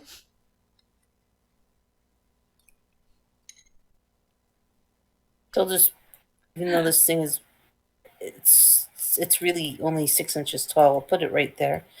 Just bring it up so you can see. It's a little weird skeleton, little action figure dolly thing, and it's swimming around in the fountain like it's a freaking Club Med jacuzzi. And as it sees Beam, it gives you a double finger as it's floating on its back, and it flips over and it dives into the water a little bit more. It's just another excuse for me to make the creepy laugh. Yeah, can I get a hold of Beam before she gets the idea of, like, I don't know, say diving in after it? Are you going to try and grab Beam again? Like that? Yeah. Okay, right I'll on. probably fail miserably, but yes, I'm grabbing the fairy. Okay, opposing rolls again. What should it be this time? Yeah, I just had you guys do athletics or acrobatics, whatever works best for you, and we just do an opposing roll. Whoever does the highest. There you go. He's got 16. Oh! Where did I face That's a natural one. That's a natural one. But yeah, I mean, hilarious. God. Bean was like, it's a good call because Bean was like trying to decide, okay, does she want to jump into the swim with cousin? But then he was so very rude. So Bean was like, kind of, I've had it with him at this point. And so she actually wanted to fly back and urge, I guess, her new octopus friend forward. Look, there's water. Yeah, hold on. I have to deal with the one first, okay? We're gonna What's put that? the one. Of course, we're gonna put Monette loses their balance and into the fountain they go. Fuck. Oh no! Splash. How unsafe is the water? Well, I mean, hey, we'll find that out in a second. Then Beam does what Beam's gonna do: fly out to the octopus. Let's give Torshell a reaction to what Beam has said to it, even though it's an octopus and can't speak. You got 8 legs. You can pantomime. Yeah. Hell yeah, you can. You're a freaking octopus. You can do sign language. Actually, last time I read about sapient octopi and cephalopods, they pretty much just communicated by changing their colors. There you go. Change your color. So just now. So now, let's have Torshell's reaction to Beam Okay. first, okay, and then we can move on. I'm sorry, I might have missed what Beam said to me, or was that a while ago? And again, Beam. So she flew to her new octopus friend and said, "Come on, this way.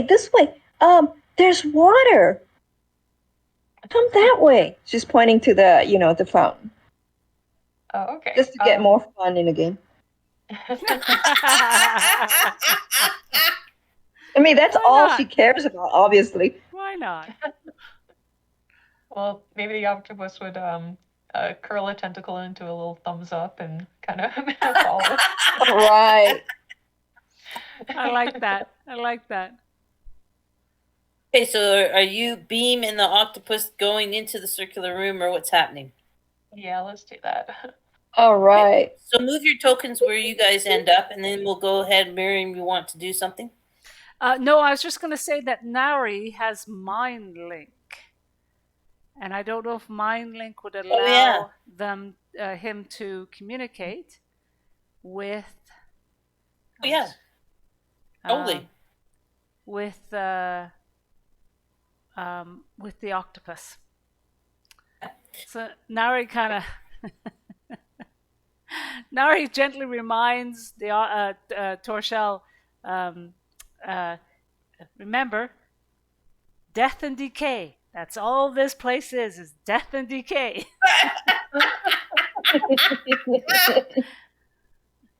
Oh, A little dark. super dark. As kind Hey, of can the I get- warning about going into the water. Yeah, well, it's great. Monette's already in there. Hey, Sure. Monette, Death and Yeah, how many decay. hit points? just give me a Constitution saving throw with the DC. Oh, something really easy, like 11. It's never easy. Constitution saving throw DC 11, super easy. You make it, that's fine. So nothing bad happens to you. Yay. We'll start with Monette and the drink. I mean, so you're in a drink that you see this little skeleton, little G.I. Joe kind of size action figure swimming around. Start with you. What do you want to do? You want to get out of the fountain? You want to stay in the fountain? You want to Oh, try and catch I'm the getting fucker? out of the fountain, and I am. As much as I'd like to grab the little skeleton thing, I can only see how that's going to go badly, so I'm just going to get out. Hey, great. Move yourself out. You're dripping water.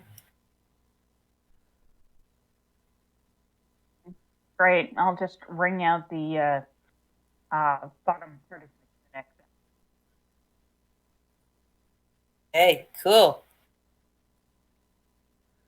Hey, it's a free for all for role play. What do you guys want to do? It's, I thought Nari can communicate. Or can try to communicate. With the little thingy. I guess they could. Yeah, was that what you said? The Well, mind managing? It was more the mind link with Torshell in octopus form, because Torshell can't communicate via Got it. language. So you're saying that there's figures in this thingy. Yes, there are. What are there? What did I say? There's 3 maidens at the center of this fountain, each with a pitcher that the water comes flowing out of and drops into the basin of the fountain. Large fountain, crusted with moss. In the middle of a circular room, 3 marble maidens stand in the fountain, holding pitchers out, which water flows. Nari will do an arcana check. Sure. On the whole thing. Maybe they can get better. 25? 25. No, that's the thing, is that it's a fountain. It's a water fountain.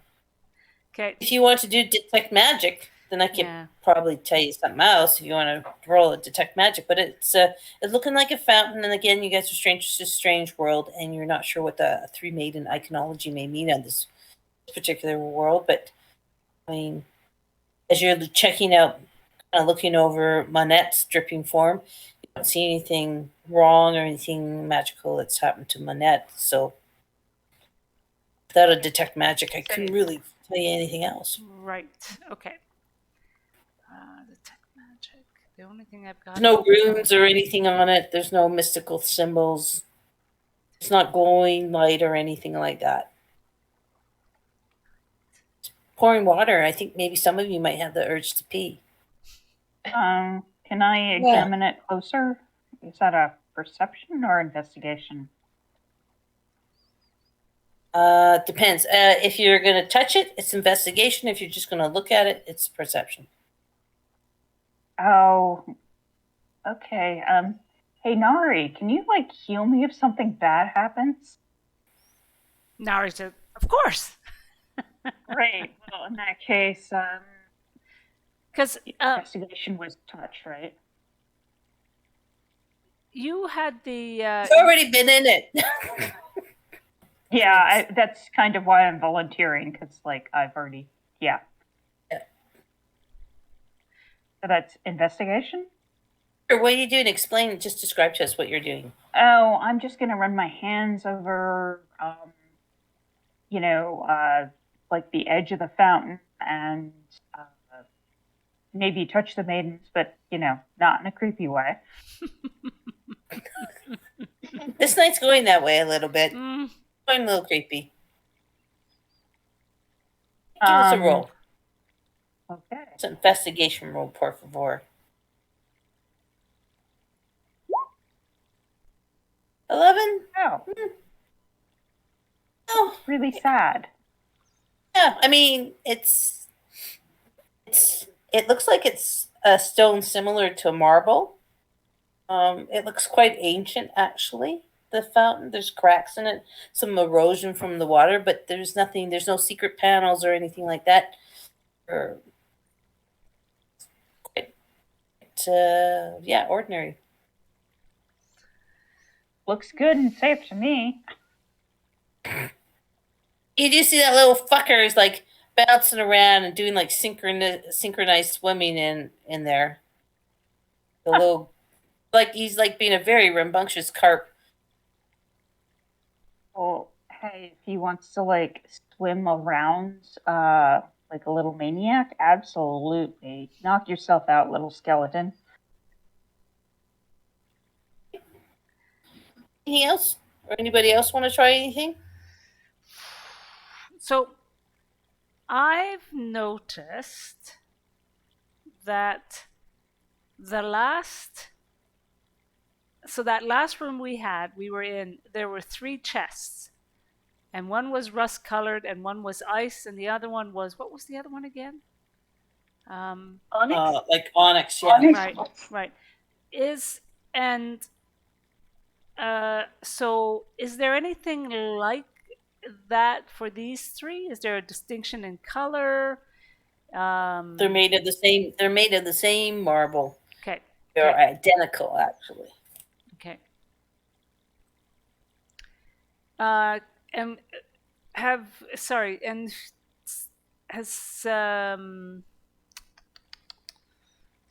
trying to think. You did the investigation, you didn't find anything. Okay. Miriam is going to go around the room and just do a general investigation to see if there's anything else to see, if there's any passage, if there's any anything else that would lead to this room or give any sense of why this room might be important. Sure. Did you want to do again? Perception is just looking, hearing. Investigation would be actually touching and poking and. Yeah. Which one would you like to try? Knowing that whenever I poke something, it tends to poke me back. Oh. I'm going to do perception. Hey, give us a roll. Oh, Jesus, Mary and Joseph. Nothing really unusual. All right. Old, similar to the rest of everything. It's a bit more humid and dank in here because of the water and the smell of the moss. So I look at the octopus and I say, well, do you want to go in? Who knows? I mean, sure, why not? I don't know if I'll fit, but I could try. Dip a little tentacle in. Yeah, you're kind of. Dip a tentacle in. Yeah, there you go. Do you want to give me a Constitution saving throw, please? DC of 11. Okay.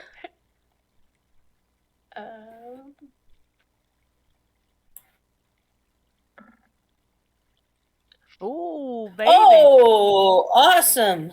Hey, you know what actually happens to you? Just kind of weird and neat. Your form of an octopus suddenly shimmers, and you revert back to your original form. Kind of knocks you out of the polymorph. So I'll bring this token out. Take your that out, and you find yourself standing in the fountain, and take a deep breath in as you switch forms, and you feel invigorated, sense of contentment. Torshell, I don't know if you guys remember, but when you first arrived to this world, you guys were in that ruined temple with the two monks that brought you into this world. And as soon as you left that temple, stepped out of the ritual circle, you guys all lost. You had a soul drain effect on you, and you lost one of your ability points. Do you remember that, Torshell? So you lost one of your wisdom. You may now add that wisdom back into your character sheet. Oh So- wow. Yeah. So you feel pretty good. You feel wiser, smarter, wiser. Now this isn't something that manifests in a physical form, so you have to role play it out. Yeah, do give yourself that wisdom back. Awesome. I don't know what you guys are worried about. The water feels great.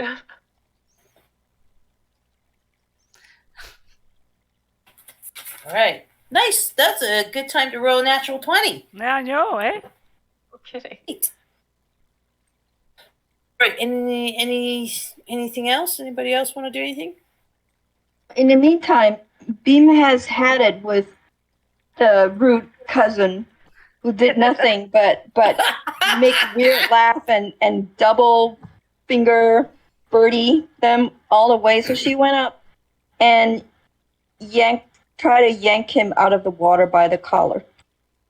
Oh, right on. Okay, Oh, that's interesting. gonna be Because we totally need to fight something this game. yeah. Why not? Okay. What we're gonna have you do then? That's gonna be like an unarmed attack, right? Sure. Or a grapple. And you're gonna dive like you're flying, right? You're hovering. Right. You dive in. Flying and diving to grab him by the collar and say, "Enough is enough." I'd love to see how this is going to end. Yeah, totally. So I'll tell you what. I have to figure out how we're gonna do this. So let's take a 5-minute break. Oh, Let's take a God. break. And till the also, top you of the know, hour. just to add one more thing, I don't know if it's going to work out, but being a rogue, can she do any kind of a sneak attack sort of thing as we took a break? Let Well, me think let it about it, stay. okay? Because I wasn't expecting it. So this is a new situation. Let me think about it during our break. Everyone, let's come back at top of the hour, which is for us 8:00. So that's a 6-minute break, Okay. and hopefully I come up with something that's going to be satisfactory. But this is excellent. I'm excited about this. So we'll see you guys in 6 minutes. Okay. Great. Sounds I good. look forward to the TPK. Okay, bye. Not yet. All right. So, chat, we're on a short break. I see both Ash and Sheffy are back. Hello, guys. How are you? Don't usually chat when I'm in my D&D, but now that we're on the break, tell me what's going on. I am glad to be back at streaming. It's been a long 6 months. 6 months? March, April, May, June, July, August. Yeah, about 6 or 7 months. School is kicking my ass. Oh, Sheffy, I'm sorry to hear that. Is it just that beginning of the year drive you crazy getting into things, or, is it just that you're just not liking it? Because I know that starting class can be quite, change in schedule, change in everything. And Ash says, well, there's been lots of good shows out. I've become obsessed with Batman. Me and having a kiddo. Oh, you're having a. Oh my God. And I've been working on an invention. Oh my God, Ashy. You've just. It's been an eventful 6 months for you.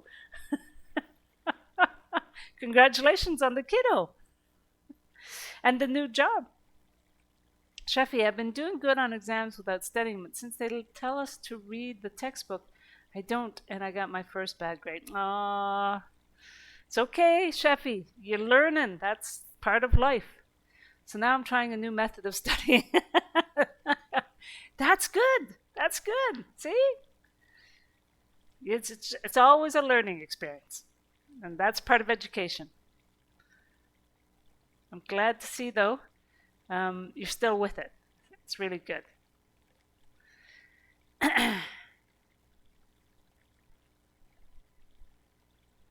Yes, and for me, I've just come back, so I would have started streaming back at the beginning of September, but I just hate that it's taking all my free time on weekdays.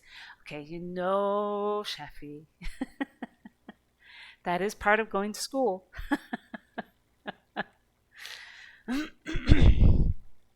So I'm back from spending 3 weeks by the ocean and visiting friends out east.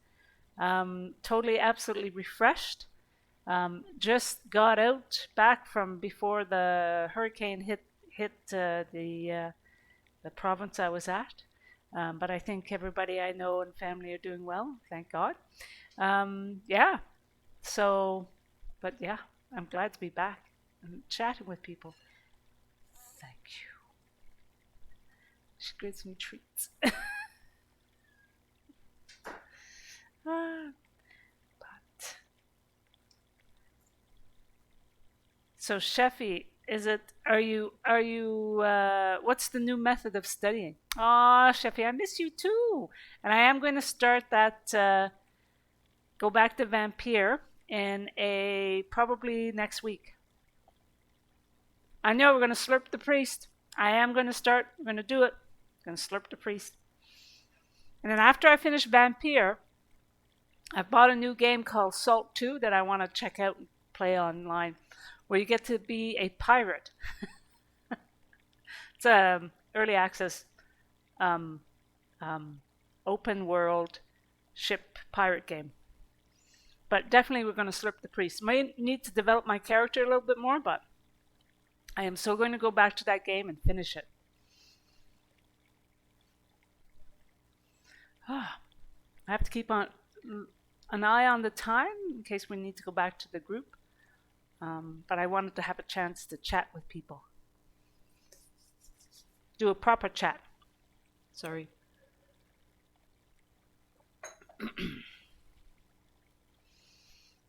I miss you too, Sheffy. I'm glad to be back. It took me a couple of days to reset my camera and my system up.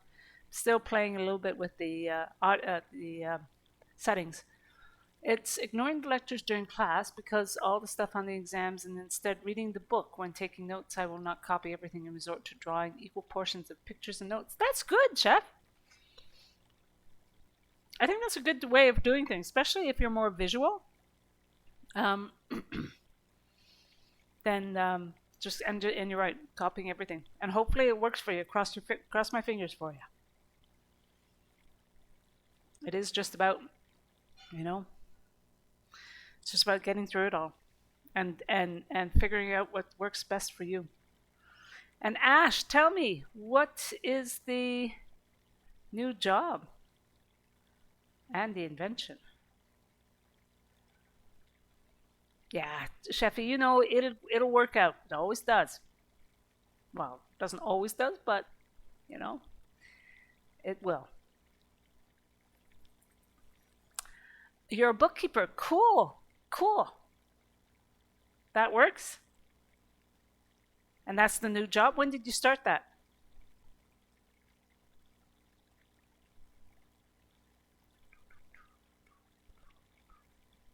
Sorry, guys. I need to go back So I'm going to stop my chatting, but I'll keep an eye on the about a month ago. Cool. I'll keep an eye on the written chat, and I'll communicate via the written chat as well. Thanks again, guys, for showing up. Let me go back to my Discord. Hello. Oh boy. Sorry, guys. Hello. Yeah, we're the well, no, wait. I hear other people now. Never mind. Oh, bye. No, I can't sing. When I stream, I can't sing. Damn it. But you can sing when you're not streaming. Well, if you sing any songs, it's considered a rights violation, right? yeah, it's a rights Copyright violation. thing. Yeah, copyright thing. That's it.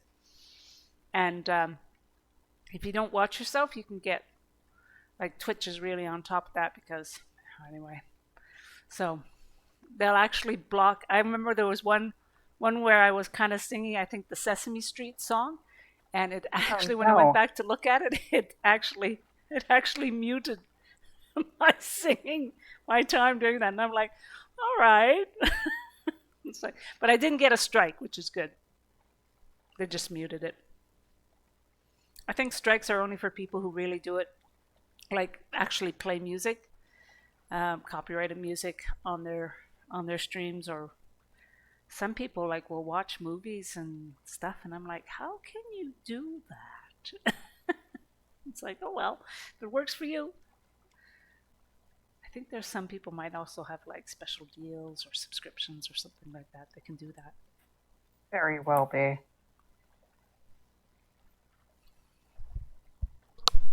I'm back. We have everybody back? I don't think so. Not yet. Who is back? Who's back? I'm back. Welcome back. Okay, so you were you were talking about, just describe again, what did you want it to do again? I flew up with justified righteous outrage towards my cousin and went for his collar to yank him out of the water. And I said, enough is enough. Enough is. Oh, God. Okay, well, you realize that thing is in the water, so to grab it, you're going to have to do a dive bomb into the water, dive in and grab it. He's not just swimming. He's in inside. the water. Yeah, he's all right. In the water. Well, you okay with Dean that? Doesn't care. Yeah. Okay, so we're gonna have you. First of all, we're gonna have you do. Swimming is athletics, so as obviously you don't need to roll for diving in, but let's just see swimming. Oh goodness, that's a dagger. Athletics, my friend. There we go. Oh, holy right. 22! Shit. All right.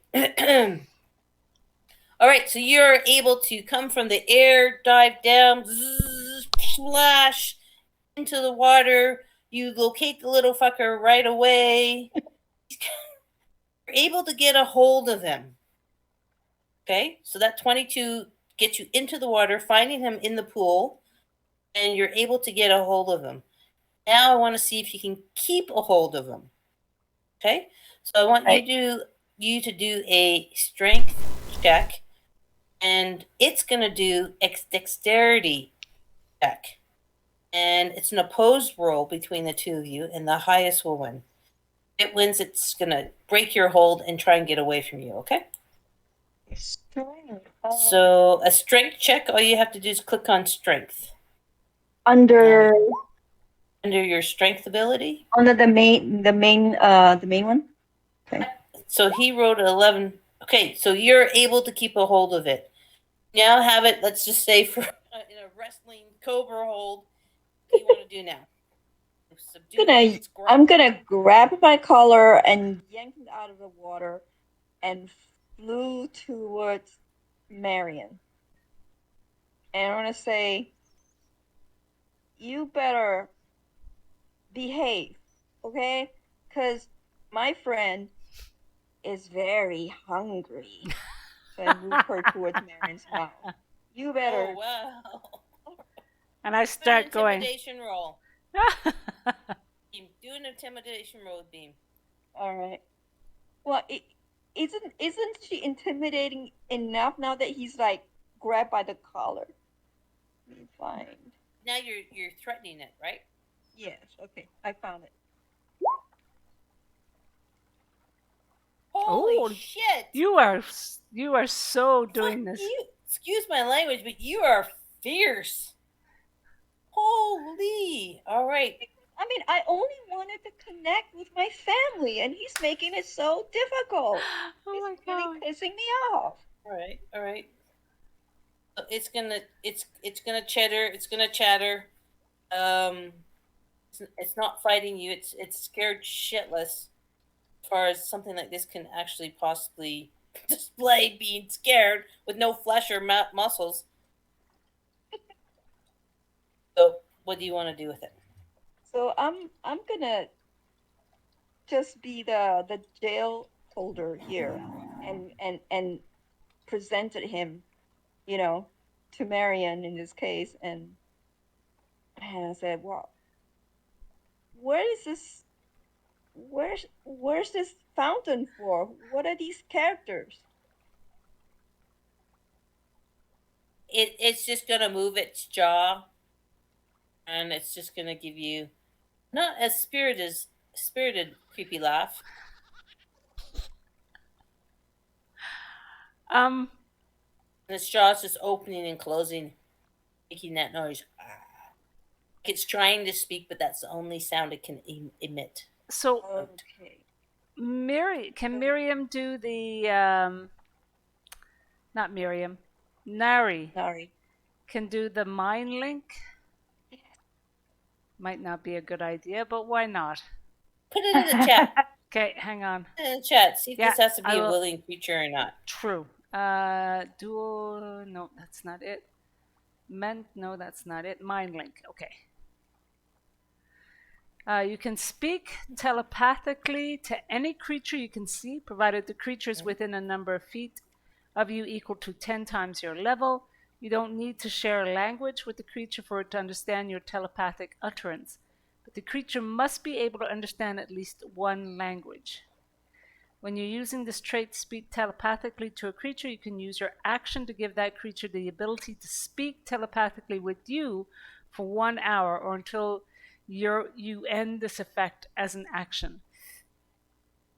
To use this ability, the creature must be able to see you and must be within his traits range. You can give this ability to only one creature at a time. Giving it to a creature takes it away from another creature who has it. Okay, so this is what Nari's doing. So Nari's gonna. So I mean, here, I'm just gonna move you over here because Beam's shaking it in front of your mouth because you Yeah. look very fierce. Yeah. Nari's gonna come over and peer the I little start- thing and. I start chomping my teeth.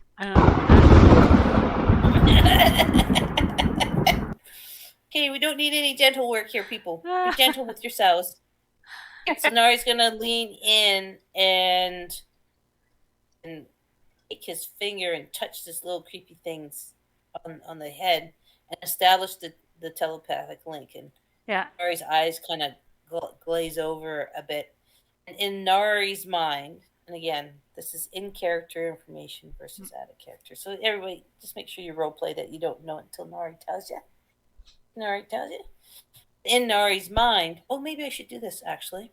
Let's go into Miriam. Come into voice chat 1 with me. Let's right. go into voice chat 1. We'll Okay. be back. Talk Okay. amongst yourselves. Voice Okay. chat 1. You mean game Yeah. voice 1? Okay.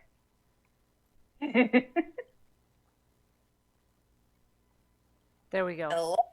Hello. Nari. All right.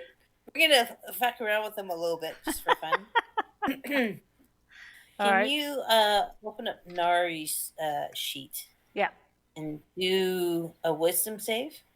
A wisdom save. Okay, Roll now, it, and roll 20. yeah, and what I have to say is they have advantage on all wisdom saving throws. Is this a wisdom saving throw? Yes. Go ahead. Okay. Doesn't matter. We're just fucking with these guys a little Oh, bit. I see. Making them Aye. think. We're gonna make them think this. We do this to you guys all the time. Don't- Oh, nice. Don't even have to do the. Yeah. That's great. Okay, so what Inari sees in his mind Yeah. is like, kind of probing this little creature's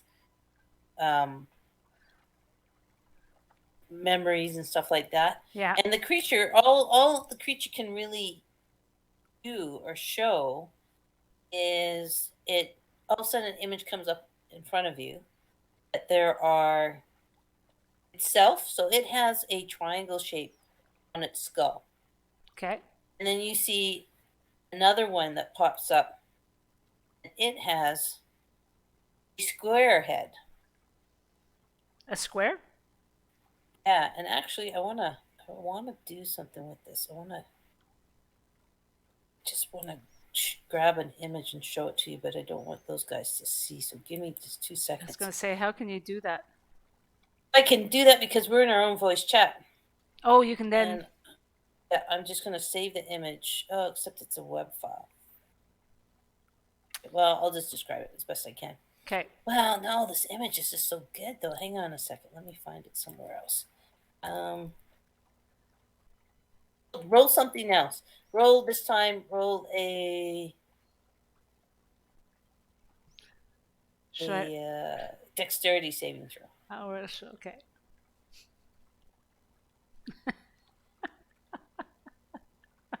That's good.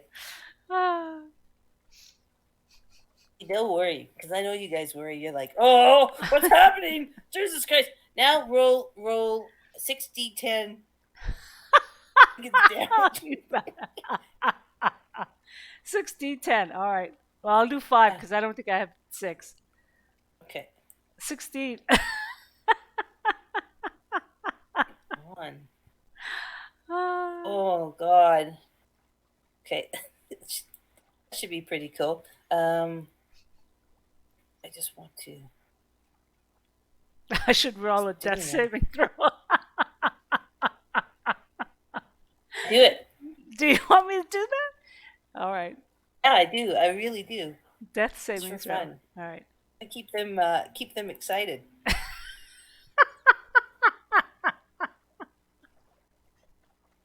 Oh, we're so cruel. Oh! I am going to have to go back and see the recording of this time to see what people. No, because I won't know. Oh, you're not. Yeah, you I can watch yours, but if I watch yours, no, I don't have. I Of don't course. have it either because All we're right. in a different voice chat. Right. But hopefully, they're getting a little bit worried. Where is the stupid thing I just saved? Sorry, it's easier for me to show you. All right. For some reason, it isn't saving properly. So he's got a rectangle shape on his head, and he showed me a square shape on another one's head, or just a square. Hang on. Okay. 1 second. Just figuring this out. I want to pop it in the chat so you can see it. It's much better as a visual. Right. Just gotta figure this out because I'm not in my normal thing. Here it comes. So it's in our chat. See it? So open up the little bubble. Yeah. Okay. Home page. No, that's not it. In our chat. In our New game voice chat. Yeah. Put your mouse up. Open the little bubble in our voice chat. On the same line as game 1 voice. And then Martian head. And there's a bubble right next to it. Oh, there. On the bubble. Right. Okay. I see it. And you can click on the image. Oh, I see. I see it. No. So, hang on. It just gives me the voice chat. Welcome to Game Voice Chat 1. I've got, that I only have June 8th and June 12th ones. No, yeah. So game voice chat. Yeah. And then the little open chat square That is.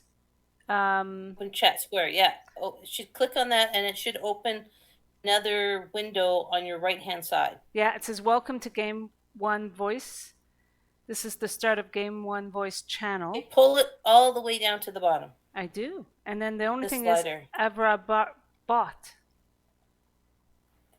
Yeah, I don't know why. Let me try it again. Let me. I'm gonna come back. I'm gonna. All right. You see anything now? No, that's bizarre. Okay, let me message it to you. Or then. let me Which one? see. Or I'll message it to you. Dang. I'll direct message it to you. Can you see it now? Our direct messages up top. Direct messages, the little blue thing at the top on your left-hand side. Yeah. Our direct message conversations there. Oh, crikey! I don't know why it's all screwy. Let me bring it all up into one big message. Let me go up to Game Voice chat. Let's close that.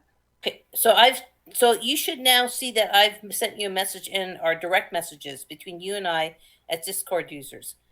So if you look on your left-hand side that has all your servers, you'll see your Discord thing. It should have blue. Click on it. And click on my name.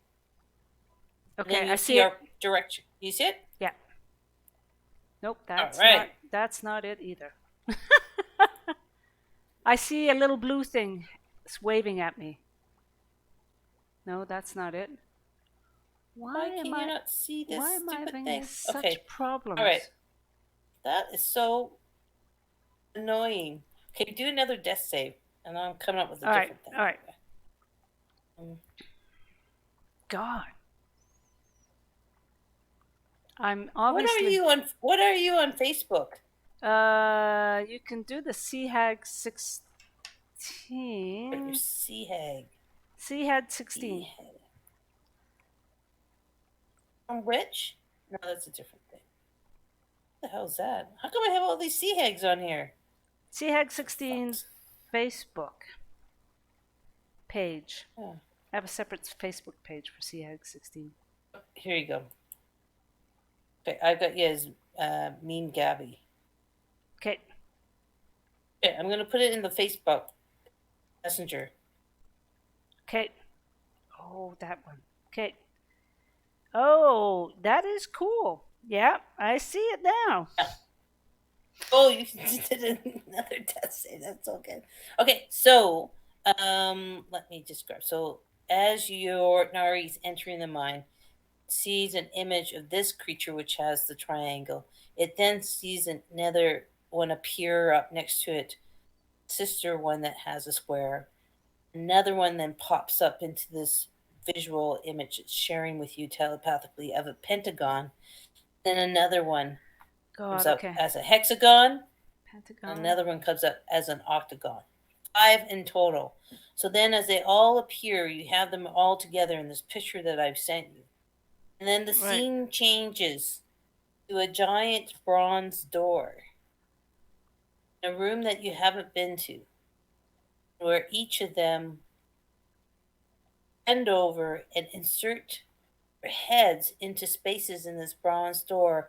And then they turn their heads off their bodies. The bronze door has some mechanisms that start to click, click, click, click, and then open. The mental image. Okay. You're seeing this cutscene like in a video game. Okay. Okay? All right. Then what happens next is then the mind of this thing just kind of frizzes out. Okay. Get a bit of a psychic backlash. Okay. So I'm going to just roll really quickly. Psychic backlash. 1d6 damage. All okay. Right. So you're going to take that just for fun. Yeah. And that's... Fuck them up. And I'm going to roll 4d12s. There you go. Yeah. All right. So you're just going to take, Nari's going to take 3 psychic damage as the link breaks and disintegrates. And then as Nari comes back to themselves, go back into the chat and I'll just describe physically what happens. Okay. And And it's going to be up to you whether you tell them or not of this image that you saw. Okay. All right. So yeah, and Uh, then just like let's just play it up a little bit. Hammer right. it up. All right. Like Okay. let's do the psychic damage like knocks you back and yes, so, and I'll describe it that way, right? Okay. And that Yeah. and that let's just say let's do it like a Stranger Thing where you start to bleed from your eyes and your nose just for fun, but it will only be 3D psychic damage. That's it, and they won't know the rest. Okay. Okay. Sounds good. Yeah, let's mess with them. Okay, All right. cool. Going back. Okay. Bye. Oh my lord. Okay, we're back. That was really messy. I'm telling you. Uh-huh. Back. Hag, are you back? I'm back. I'm here. Okay, let me describe what happened. So, in the brief moments that Nari's eyes glaze over, and a couple of seconds pass, and then Nari's body gets flung back, and he is lying prone, and he has like blood dripping from his eyes and from between both nostrils. And he is lying slumped on the floor, bleeding from that, and there's blood coming from his ears, too. It's and yeah, that's what kind of happens. And in the meantime, little stupid skeleton thing, Yeah. its body drops off from its head, leaving Beam holding its neck and its head in her arms, and the body crumples to the ground to a little dust pile of bone dust. Fascinating.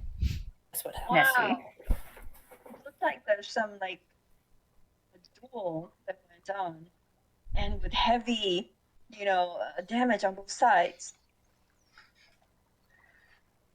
Darn. Let's see. Go ahead and role play it out, you guys. That's what you saw. That's what just happened. It's happened. I'm gonna get over to Nari and see if I can. I don't know. I guess check their pulse. Nari's like, it. no, that, Yeah. no, Nari's got, no, that's okay. No, that's okay. I'm okay. But whatever you do, don't lose that head. Don't lose the head. Okay.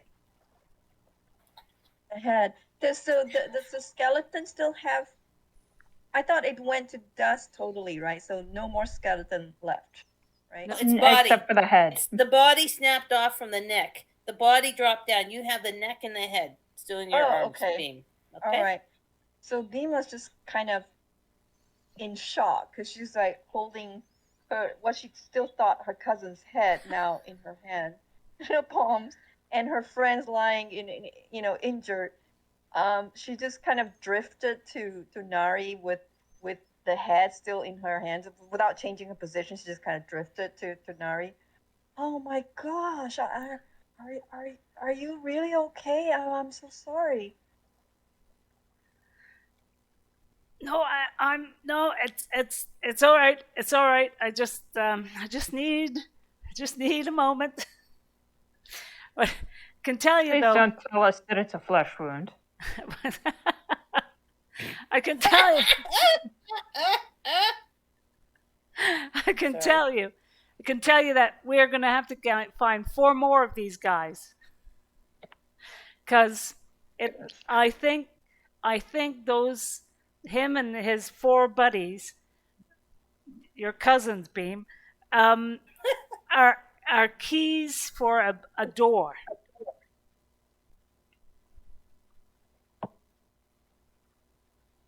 You need 5 keys for one door? Yeah, that's what I saw. So the keys is in, in his head. Her voice broke off, with a. Well, it's more like the head itself is the key. Can someone just keep this for me. I can't bear to see it anymore. I'll take it and I'll put it in my regular pack, not the bag of holding, because I'm sure Laszlo would be displeased. Thank you. Oh, that was horrible. I didn't mean to kill him. You know that, right? I didn't mean. I didn't want Just him to wait. die. Before we took our break, I remember you saying, "Can I hit him with sneak attack?"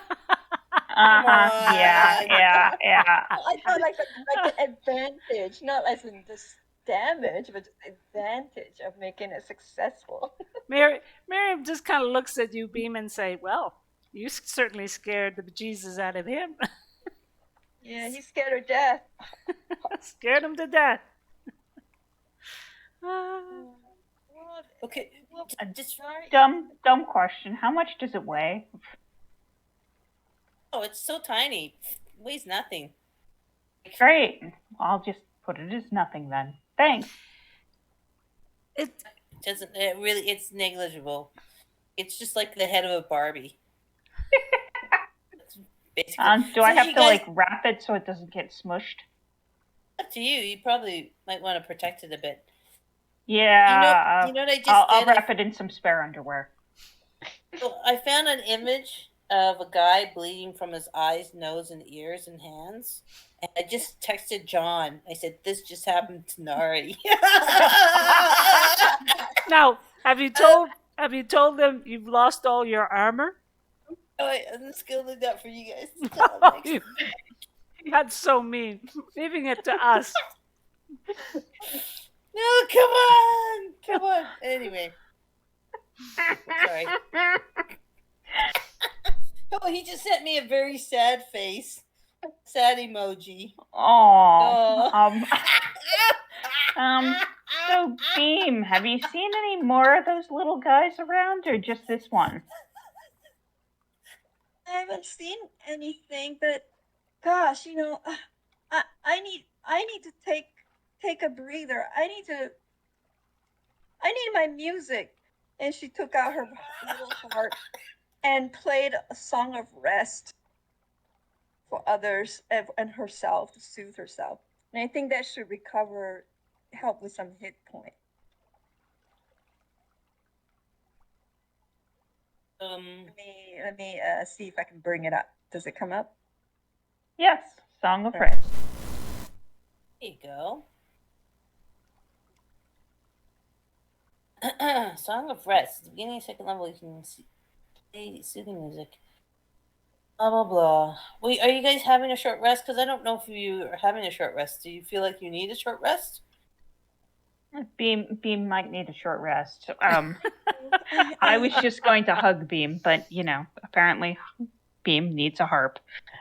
The harp doesn't hurt either. You got a harp, right? Okay, good. Yeah. So hit point.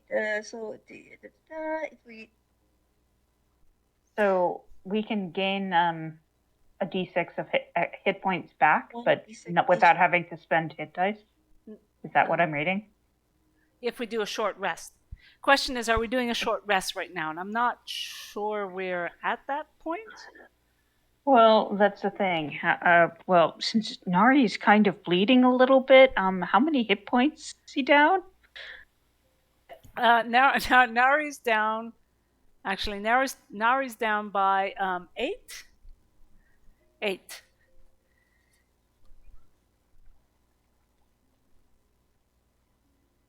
So seems fine. I mean, down what, like 10 minutes? Not down to 8. So that A doesn't. short rest is I believe it's like 1 to 4 hours, right? Depending on how you guys want. It's Minimum 1 to 4 way hours. okay, way longer than I expected. Never mind. We just Yeah, bring it I up thought 15 here. We'll show it here. There's the rules. You can magnify it. And healing short rests, at least 1 hour of nothing more strenuous than eating, drinking, reading, or tending wounds. There you go. Then you can roll one of your hit die if you like, and if you decide to heal yourself by rolling a hit die, then you can add 1d6 hit points and roll that in conjunction with it to regain that thanks to the Song of Rest. Well, do we actually really want to take a short rest, or do I just want to carry Beam on my shoulder while she consoles herself with the harp? Torshell, you're hurting a little bit. Torshell's down at least 4 points that I can see. I mean, you guys aren't really on that much. I Okay. think, right? I could keep going. Yeah, that's kind of what I was thinking. Yeah, I think we can do. We might need this later. Right, cool. So, although you're enjoying the harp music, you don't have to spend any hit points if you don't want to. And what do you guys want to do? I mean, Nari's just, Annette is wiping off the blood and stuff. Now he's more upset about ceases- the fact that he's lost all his armor. I'd be upset about that too. Till he finds out. That's what happens when you don't check the meetup or the schedule on Roll20 because it's there on both farms. Can I wander over to here and just take a peek down this corridor? Please do. Great.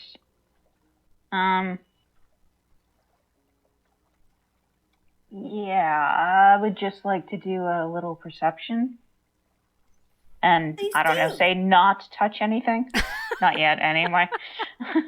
I don't know, call me picky. 18. Oh, that's good. 18. 18 is really good. Let me just check something here. Yeah, 18's good. You do see, for 18, you do see prints in the dust of the corridor. And there's prints that lead to the end of the corridor. There's prints all over. It looks like this actually is a high traffic area, this corridor.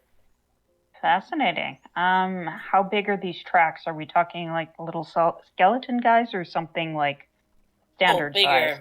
Bigger. Standard size. Bigger. I'll turn around. Hey everybody, it looks like there's been a lot of people wandering through this corridor in the not too recent past. Or not too distant past. Is this just a dead end here? That's what it looks like. So Miriam will join Monat and say, okay, well, should we head down?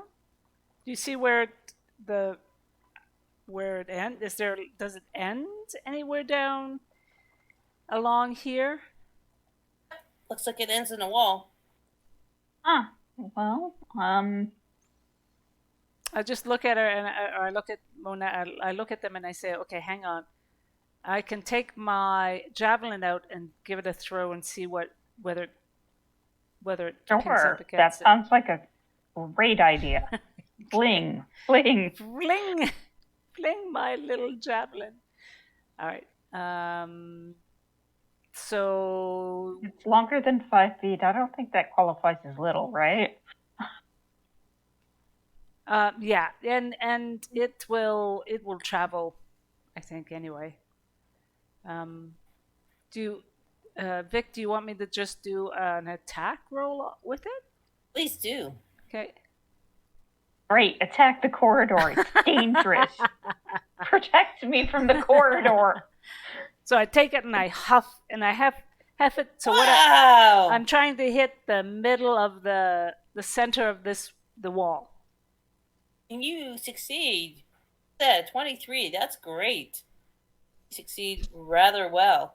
And yeah, your javelin flies straight and true and lands dead center of that wall, then beds itself in the wall. It's just like there quivering about 3 feet off of the floor in that wall.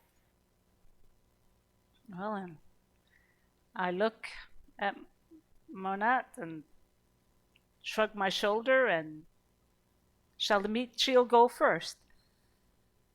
odd plan. Silly me, I was planning on sending the fairy, but you're just good. Well, the Send fairy us the fairy. is with Miriam anyway. She's like quietly braiding the other half and humming to herself. So wherever Miriam goes, she's going. But she's not that she's aware. No, of course I'm not. Just like I'm like, what are you guys looking at? All right, so Yes, as Miriam passes in front of me, I'll pat your back and say, "Don't worry, the braids can be undone later." braids. Okay, and I just want to know what we haven't heard from Torshell. Torshell, where are you? What are you doing? And do you... I mean, I think I would be kind of quietly following the group, looking for any or looking and listening for any little guys. Do you want to do a perception check too?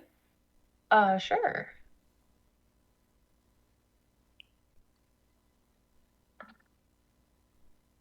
Maybe not.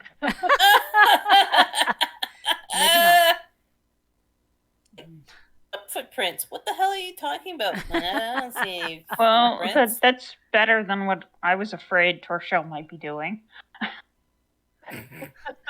which would be drinking from the fountain to see what other fabulous effects they might get. No, I got what I needed, and I don't want to push it further. Right, so you guys are there. Javelin's stuck in the others at the dead end of the hallway. What are we doing? So Miriam will go first, of course, because that's Miriam. Sorry, Bean. And will walk up and remove the javelin from the wall. Okay. And Beam, why don't you give me a perception check too, while you're standing there with Miriam.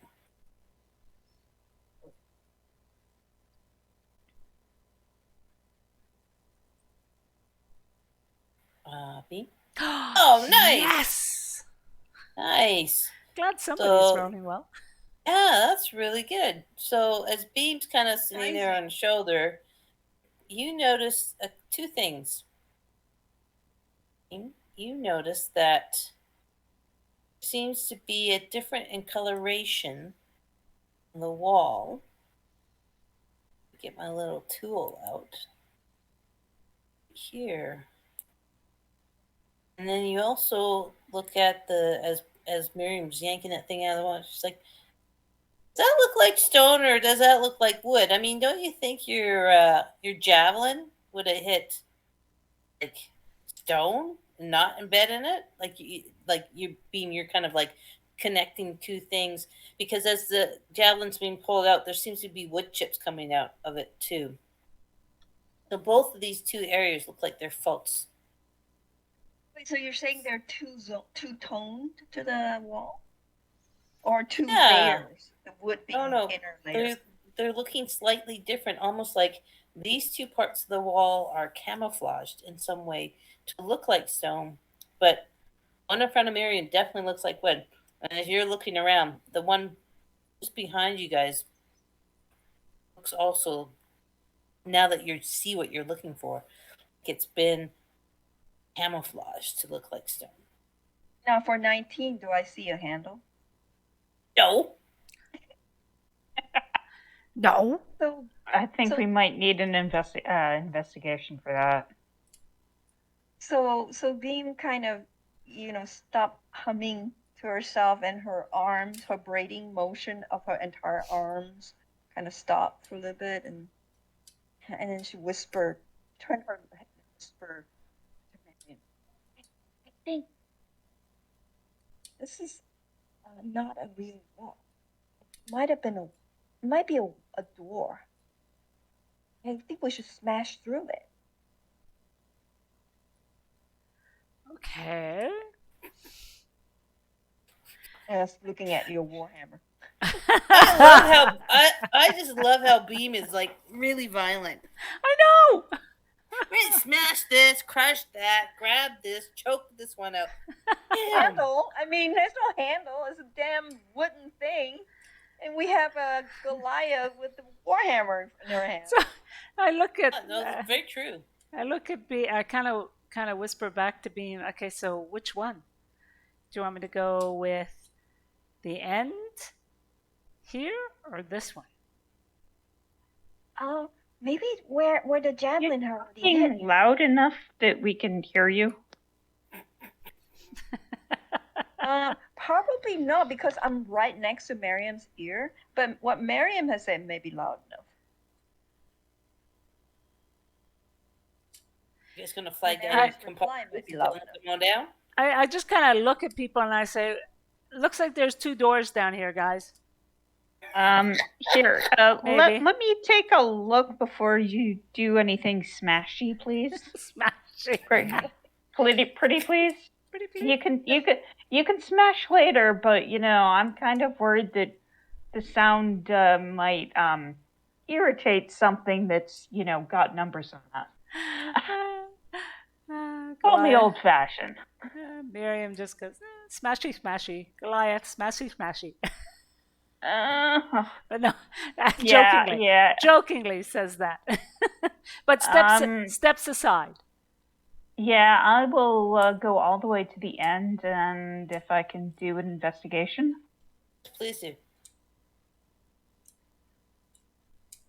Excellent. 18. Yeah. Find in the side of the wall. As you touchy, your hand puts pressure on a secret latch. And as it clicks, the wall in front of Miriam, or I guess Monette's now standing there, comes loose and moves open slightly, just a crack. If you want, you can open it all the way, but opens just a crack initially. I was kind of, well, if it's cracked, I would like to just poke my nose and take a peek and see what's on the other side before actually, opening it. All right, so please do another a perception check this time if you're peeking in through the crack. Right. Let's see. 25. Well done. Okay, so as you kind of peek in through the crack, you see in front of you what looks to be 2 legs, back of 2 legs, and straps for armor, big armor. And as your eyes go up, you then see a butt, and a back, and arms holding weapons, a figure that's kind of dark, still in a room that is also dark. No sound coming out of it, but this figure is standing in front of you, in front of this secret panel. How big is it? They have their back towards this secret panel. Yeah, I get that. But in comparison to Miriam, how big are they? They are medium size. Oh, humanoid shape. cute. You also hey, smell. You also smell, like reek of dead bodies. And that's nothing normal, really, for this place. Yeah, well, honestly, I was kind of, based on how things are, I was kind of thinking this corridor might hook up to the crystal door over here. Yeah. I will step back from the door, grab Miriam and Nari and Torshal, and just tell them that, there seems like something's guarding the other side of this and didn't see me when I peeked. Shall we check out this other door before we... Is that a listen check I see?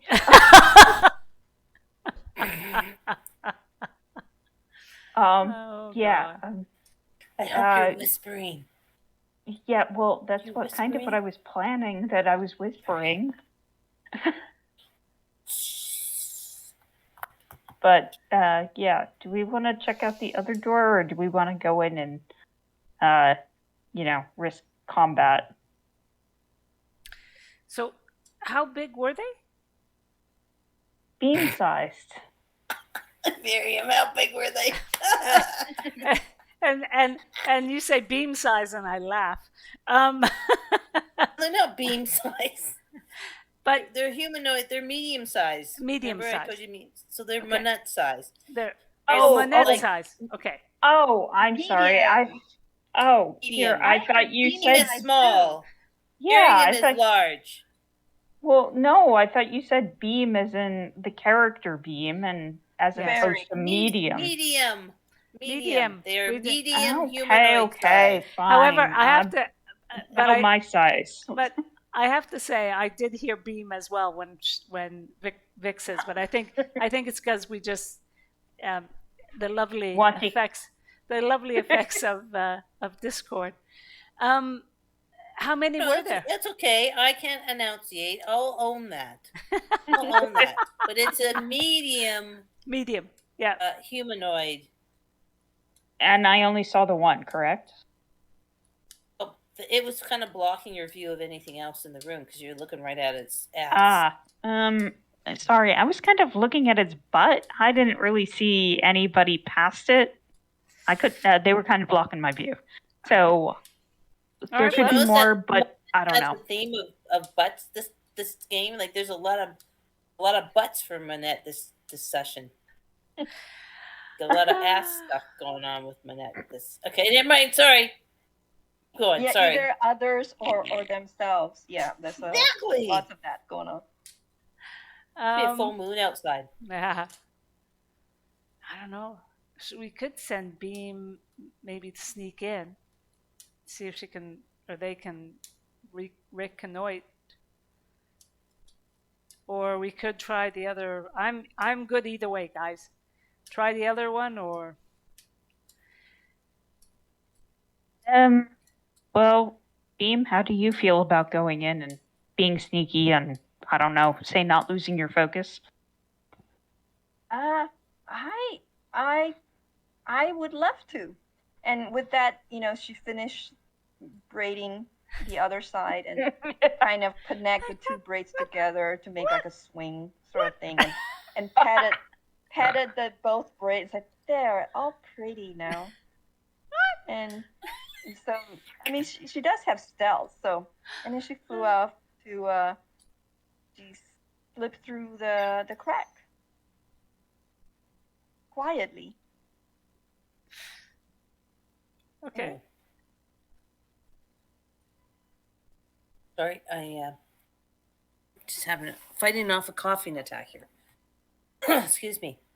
Okay, hang on a second. I just have to. Beam's gonna go ahead and go through the crack. Is that it? Yes. Yep. That's what she's Looking at done. myself. And before anyone can think to stop her, she goes right. Well, we asked her to go this time, as Good. opposed to the previous times when Beam just sort of took off.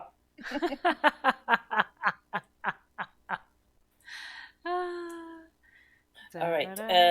Let's move Beam into. So Beam, you go through the crack. You see this figure standing inside of you, in front of you, right? Again, you see the ass and stuff. Where do you want to go? Do you want to keep fly low by its feet? Do you want to go up high by its head? How you doing this? So 2 figures, right? There's one figure. No one's else seeing what else is there.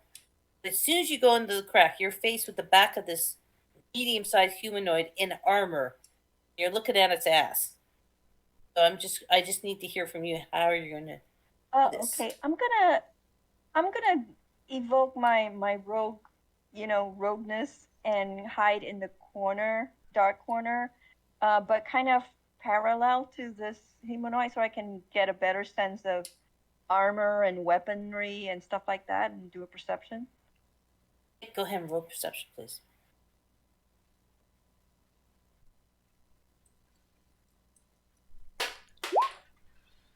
Oh, that's geez. so good. Okay. I swear. If we don't, we end up going into Wow. combat and you roll all bad ones. I'm gonna be because you wasted all. No, that's really excellent. These are great ones. Okay, so as you kind of again, you're little tiny, so you kind of in that corner. You're kind of hiding in the shadows of the corner. You kind of say you bend up or bend forward and round this figure's boot. This is what you see. You see a vaulted tomb, which is overgrown with moss and creepers. There's a stone sarcophagus that rests in the middle on a stepped dais in the middle of the floor. On the wall behind the sarcophagus, there are two statues of bears that grip a 5-foot diameter bronze disc embossed with a dozen glaring eyes. You also see 6 dissected, I don't know if that's, I'm not saying this word right, but anyway, 6 corpses that slump on thrones in niches along the walls. You are in one of them. As you peer a little deeper into the darkness of the room, you notice that each corpse wears a black mask made of paper mache and feathers. An arched crystal window to the east offers a view of the tunnel beyond. And as you look through it, you can see that there are piles of corpses that you saw last time. Okay, so that is what you see. Okay, just want to make sure I heard it right. So the humanoid figure was actually not Corpse. alive anymore? Yeah. It's a corpse. Okay. And it's sitting on a throne in a niche in the wall, and there's 5 other ones for 6 in total. They each have a black mask made of paper mache and feathers on them. And then there's something glowing. Yes, there are 2 large statues that grip a 5-foot diameter bronze disc that is embossed with a dozen glaring eyes. There's nothing really actually glowing in the room. So I could show you maybe that disc. Yeah. That's the best I could find for something that would represent that. So that's the glowing. That's not the glowing. That's the disc that has all these eyeballs in it. It's a bronze disc. And then it's being held between 2 statues of bears. There's a sarcophagus like in the other rooms in the center of this room that's on a steeped dais. These Oy. but they have masks on. Friendly.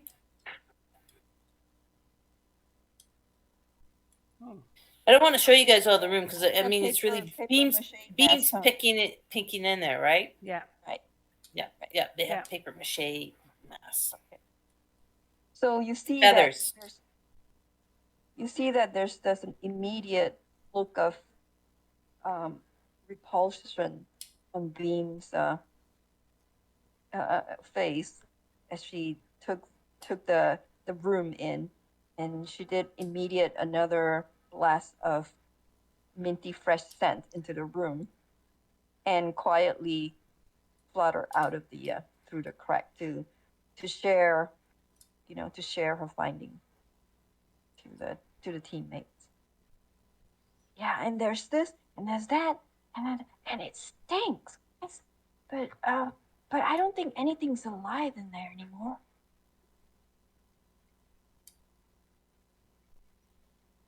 Miriam chuckles and says, "Yeah, we thought that also for the last 2 sarcophaguses we dealt with." Yeah. We're screwed. Well, Nari says, so the dead people who had did they have armor on them? Yeah, I don't remember, but yeah. They do. About my size? 6 of them. Anyway. Yeah. What, you thinking that we can go and, like, get metal? Strip the corpses for new Great. Yeah. Yeah, that sounds awesome.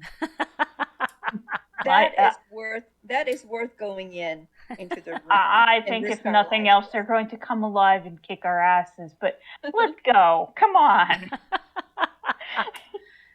Well, we could always try door number 2. I made it all smell nice for you. There's always door number 2. Yeah. Can I investigate door number 2? Yeah, please do. Okay. Well, let's number 2. That's rationale in this group. 19. Right on. Yeah, similar thing. This time it's actually have to push inward on a loose stone in the wall beside it. That gives you an audible click, and the door swings inward. You see, looking through the crack, that it reveals a stairway going down. With a 19, you also hear like distant sounds of tapping metal on metal, of almost like a blacksmith hammering. Tong, tong, tong, tick, tick, tick, tick, tick, tong, tong. Oh. Metal on metal. In that case, I will whisper to everybody else. Hey, there's a stairway down there. If I had to guess, the sounds that I was hearing imply that there's like a blacksmith's work area down there somewhere. Oh, maybe he can make Naria custom armor. Maybe I was kind of thinking that maybe we should like investigate the other room first and recover what we can, assuming the dead things in there don't kill us all, and then go downstairs and see what if there's indeed some kind of workshop to be had that would make Laszlo a happy camper.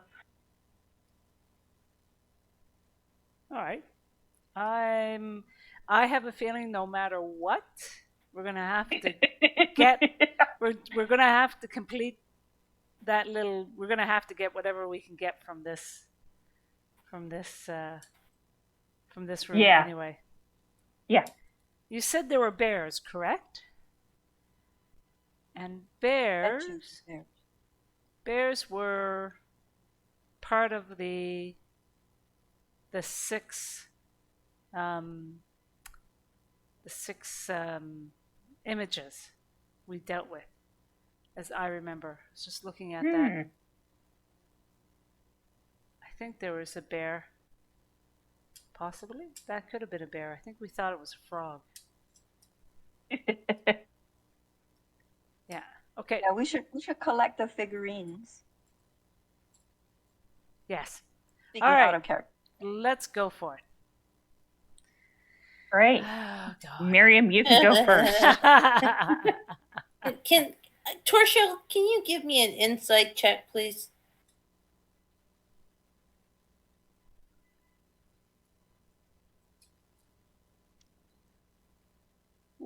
Hey, Torshell, way to go. Okay, just my good rolls. That's great. All right, Torshell. So you remember you guys have a player journal that you can all edit and put stuff in. And part of that is that you remember, Torshell, you guys saw a warning. You guys scroll down to October 9th, 2021. You guys saw a warning. Where Laszlo comprehended the obelisk symbols with a message. So can you go down to that? It's in bold. And just read it for the party. The bold one? Yes, please. Fear the night when the Forsaken One seizes death's mantle, and the seas dry up, and the dead rise, and I, who am the eternal, reap the world of the living. Those who dare enter take heed. And then there are some lines below that. I'm not sure if that's part of it. Reading. It is. Okay. The enemies oppose. One stands between them. In darkness it hides. Don the mask or be seen. Speak no truth to the doomed child. The keys turn on the inside only. So Nice roll. we've done speak no truth to the doomed child, and the keys turn on the inside only. We should grab the paper mache mask. Yes. Yeah. I think so too. Okay. How many masks were there? I think there's 6, right? I don't remember if I could remember correctly. 6?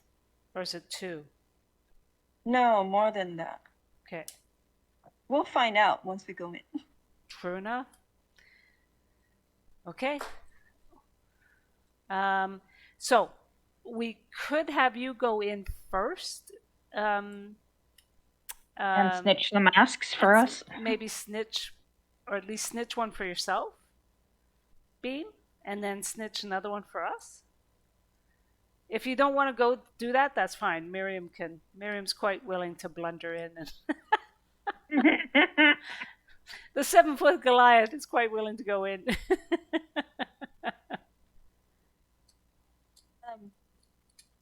Let me see.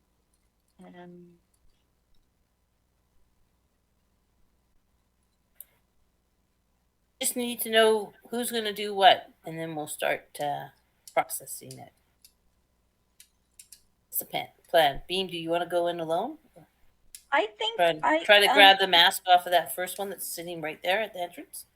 I think I will go if he comes with me, because he smells good, and I need something that smells good with me.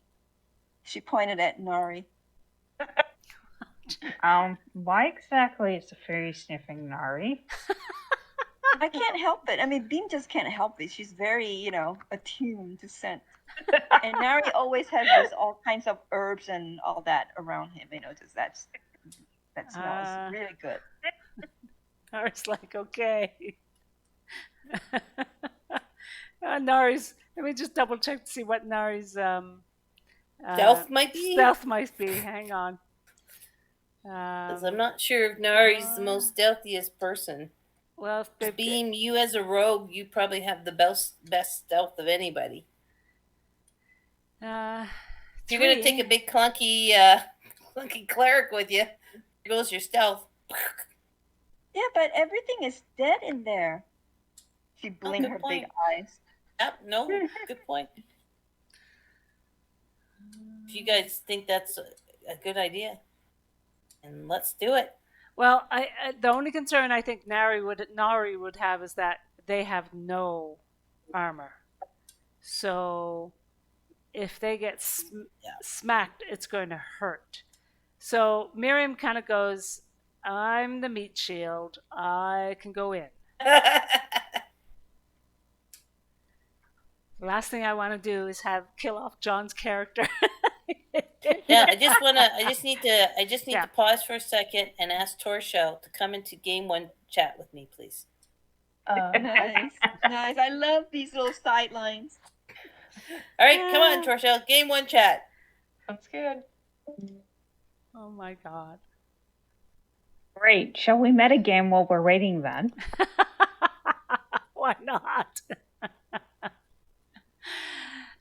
Great. My money's on Vicky cackling at us right now. Oh, of course. I can guarantee that.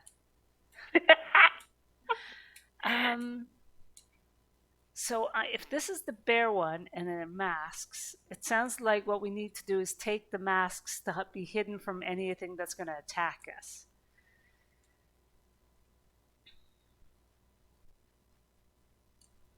Yeah, that sounds about right.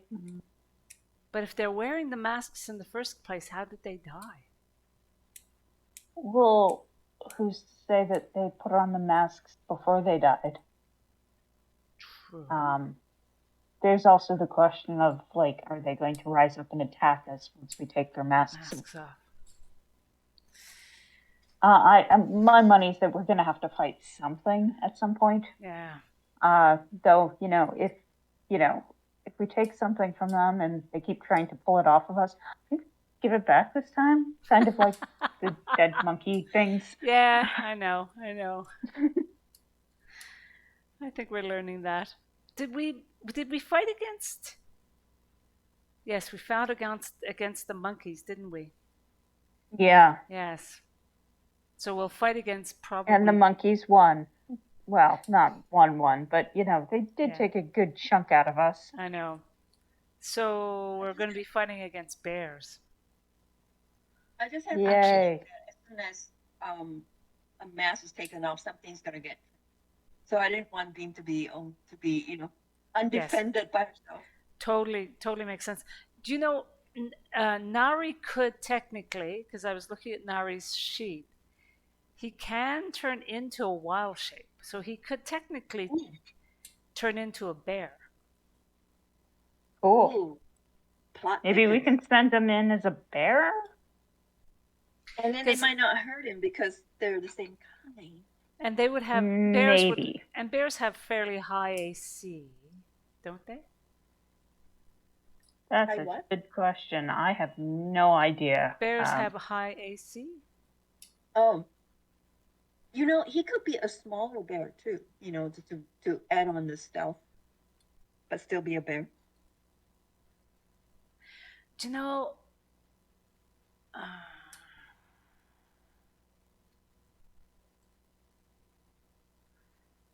I think maybe what Nari should do is just wait and change into a bear if the bears attack.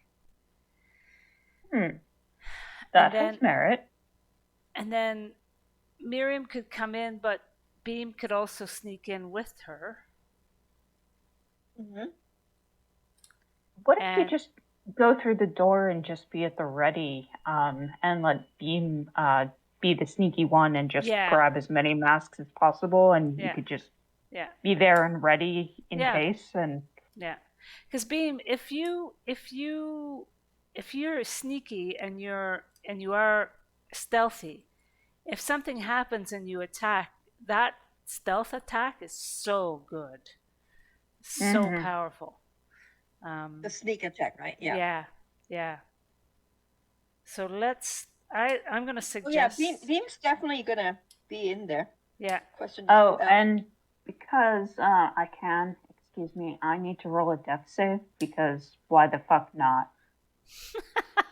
What are you doing? Man. There we go. There we go. That's a 13. Will you pass? Nice. Well, hey, and it was right on time for Torshell to roll a dexterity save. So... Are you messing with her? Or is she doing? Yeah. I like that. Oh my God. What are you saying? Huh? What were you saying? Nothing. Making plans.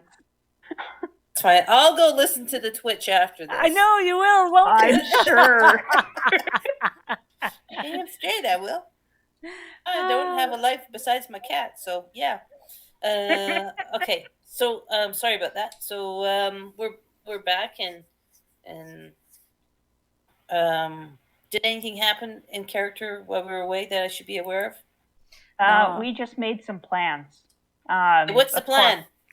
Well, I mean, obviously contingent on what Torshell tells us, but we were thinking that Beam would sneak in with Miriam. Miriam would just stand just inside the doorway and have weapons ready in case Beam needs help.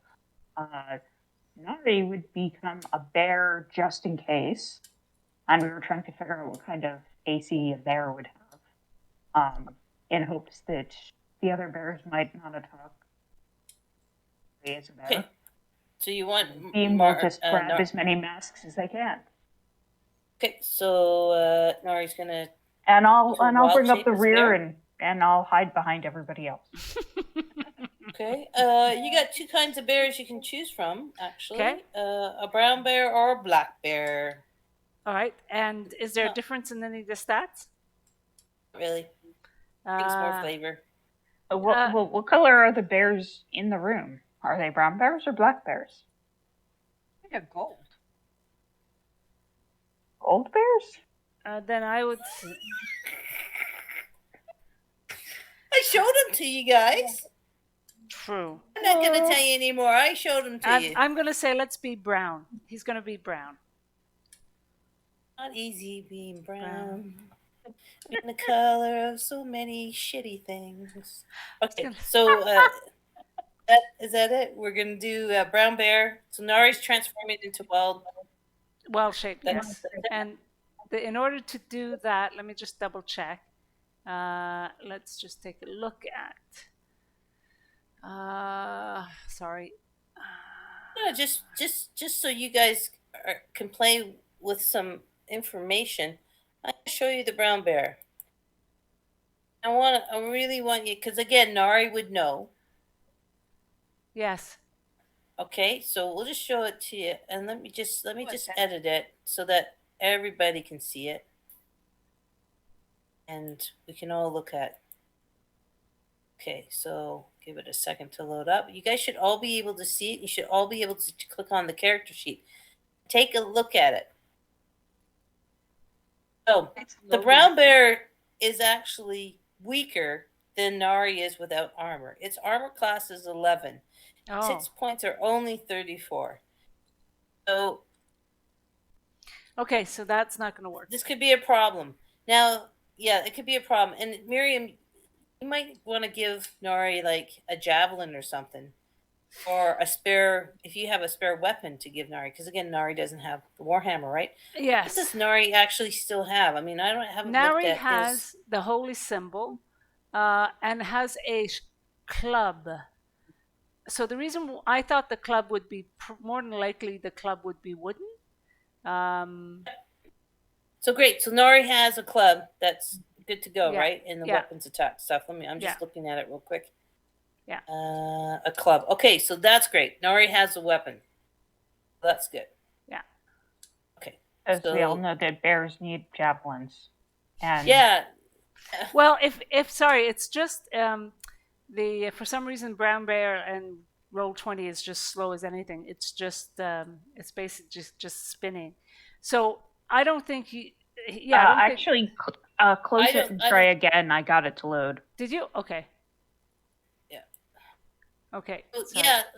I just want to put it out to you, knowing how John. Yeah. The reason why he took Druid is so he could do Twilight form.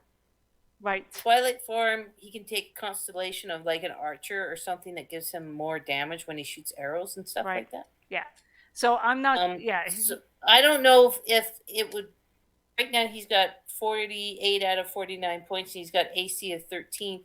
A brown bear only has 34 hit points and AC of 11. So Yeah. Nari would know this in character. Yes.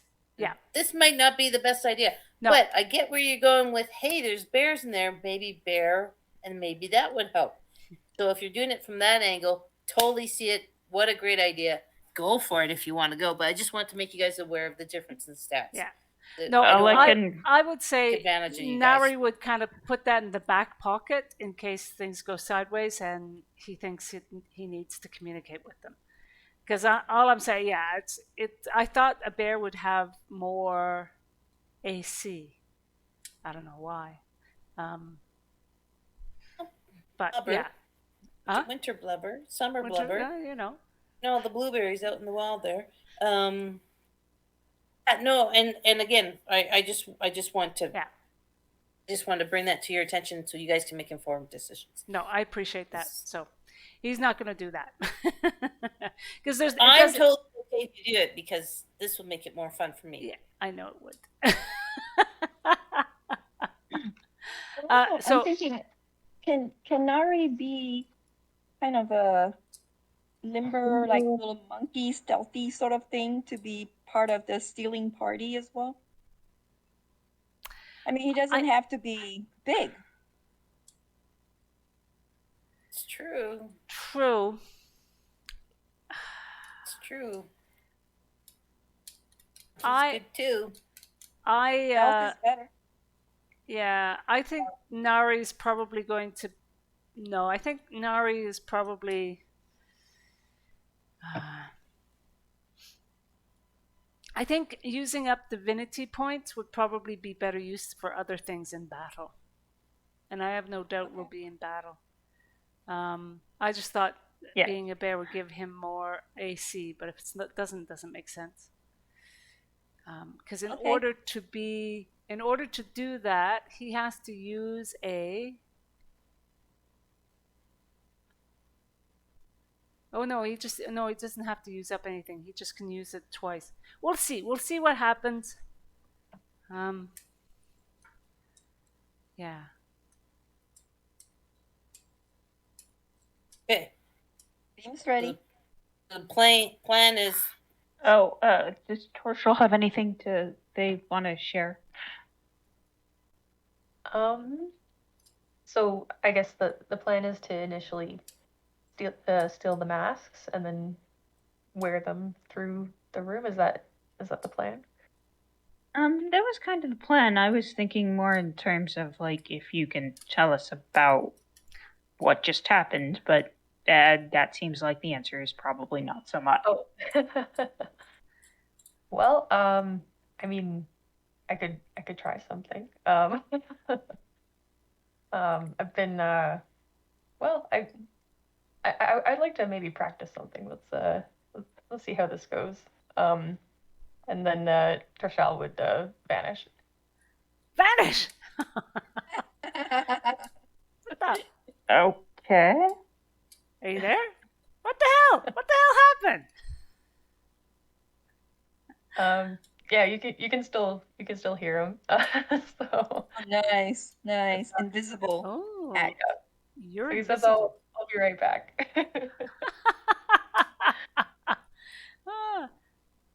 All right.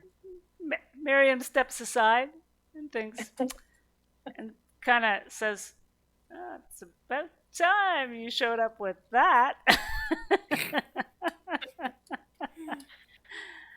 All right, Torchel. So what's the plan? You've gone invisible. You sneaking by everybody and going into the room alone? I will go into the room alone. Okay.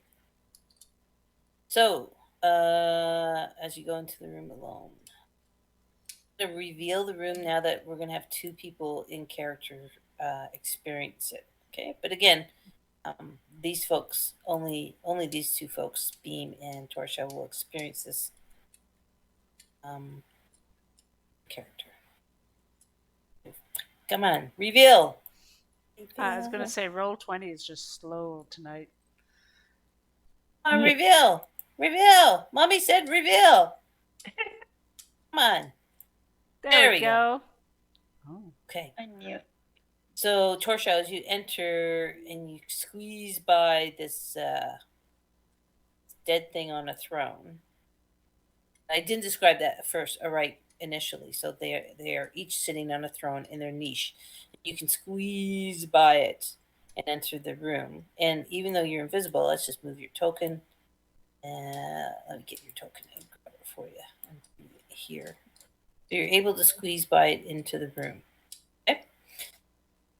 You're invisible. What do you want to do? And so each one of them has a mask? Yes. Okay. Well, I guess I'll try and gently take the mask from this one. And can I say, Beam is positioning herself at a stationary form at the corner behind, where she can see the room, and doing an aim preparedness with her bow in case something happens. Okay, so you can fly a little bit. Like, are you sitting on? I'll be hovering, but aiming. Okay. Yeah. Go ahead and put your token in the room, Beam, where you want to be. I guess right behind this. Great. Sit on the dead thing. I dare you. She's hovering above it, though, right? Slightly Yeah, above it with your bow ready to go. Yeah. And so you're got the ready action, ready to fire a shot. Right. Yes. Thank you. I didn't know how to say that term. Yes. Ready action. No, you described it perfectly. So that's great. That gives us a good visual image. Shell. So this is going to be a bit of a sleight of hand thing to gently take off mass from this corpse. But you will do it with advantage because you're invisible. Okay. Don't forget you have inspiration if something goes wrong, and you guys can share inspiration amongst yourself. For some reason, I can't seem to take the inspiration away from you guys. Oh, well, maybe I can. Let me steal Monette's inspiration, but everybody else still has their inspiration. Monette's already used it, and thank you, Monette. Go ahead and give us a sleight of hand roll. Let me just see. There you go. Oh boy. Advantage, it's 11. We were doing so well. No. But this thing's dead. So 11's just barely making it. Oh. Oof. Okay, so you unhook it off of its face, and you have the jetty mask in your hand. So it's kind of floating the air to anyone that would be looking, or like Beam sees the mask kind of floating on its own in front of this dead thing's face. Mhm. What are you gonna do with it, Trisha? Could I pass it to Beam to maybe take back to somebody? And just remember Beam size, right? Oh, She's tiny, and yeah, the mask. maybe. Not maybe that she's not weak. enough. She could have it, but she. Just keep in mind, right? Her size, So size of the what? mask. She's strong the enough. So obviously, the to mask carry is it. big enough to hide her entire body then? Yeah, maybe. Yeah, it would be actually. Well, maybe Yeah. I would ask, like, do you think you can carry this Beam? Saying that out loud in this room. Well, maybe not. Okay. Are you? Oh, Well, I mean, you're if you're handing to me, I'm gonna reach out for it. well, you would just see the mask floating, is why. Right, I guess right. I'm not sure. You Towards could me, move so- faster. I mean, if you move it toward me, I will reach. Sure. Okay, great. Beam, you're now holding, so you have to put down your bow because you're gonna need both hands to hold this mask, which is about the same size as you. Right. I'm going to sneak past the door and hand it out to Marion, who's right behind. Okay. Okay. And then I'm gonna come back and do the aim again. Okay. Trisha, Ready action. what's your next move, Trisha? I'll just continue around the room, I guess. Try this guy. Okay. I'll do another Sliding sleight. hand. If you get below 11, you're gonna be fucked. Oof. Okay, that one works. Again, you're doing it with advantage, so you got 20, so perfect. You've Thank got you. that second thing. Okay. So as you get closer, again, I'm just going to show you again. So you get closer to the bear statues. This is what the bear statue looks like. Okay. And this bronze 5-foot like platter type thing. I'll read you. It says again. This vaulted tomb is overgrown with moss and creepers. A stone sarcophagus rests on a stepped dais in the middle of the floor. On the wall behind the sarcophagus, two large statues of bears, a 5-foot diameter bronze disc embossed with a dozen glaring eyes. 6 corpses slump on thrones in niches along the walls. Each corpse wears a black mask made of paper mache and feathers. An arched crystal window to the east offers a view of the tunnel beyond. That's what you see. Okay. So,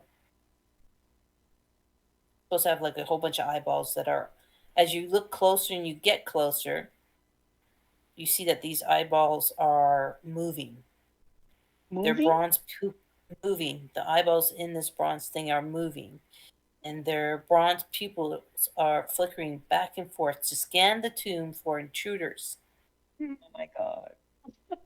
Okay? So they're Okay. moving. So even though this image, which I stole from the internet, There's actually, just think of everything in here covered, like every round shape is an eyeball that's constantly moving. So there's at least 100 of them on this brown ladder shield thing, right? Okay. I hope I've painted the picture. Yeah. You Hopefully, did. You did. Tershal will always remain invisible, and Beam will keep hiding in the dark corner. Just move Okay. the mask to Beam if you get him. Okay. Yeah. So you got the second one. Do you want to move back and take the floating mask back to Beam, or do you want to carry on? I will pass this mask to Beam. And I think I'll avoid the guys that are closest to the shields for now. Okay. Maybe I'll do this one next. So I'm gonna repeat the same thing and hand her the mask over and come back. Get ready. Okay. So I'm assuming we'll just go by Miriam got the first one, Manette got the second one. Yeah. Yay! Awesome. Okay, go ahead and do. Hey, Trisha. Oh, fuck.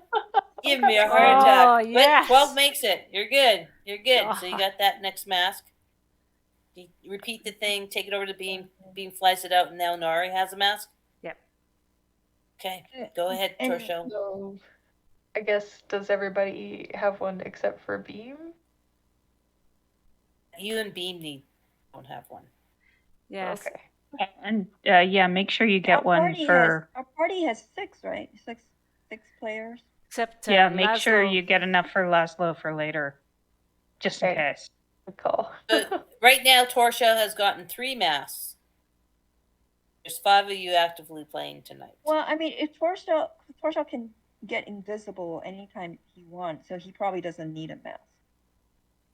So maybe 5, to cover everyone. Just saying. 5 would cover everybody, and you'd need 6 if you want to bring Laszlo into the picture. Okay, well, maybe I'll try for 6 anyways, just in case.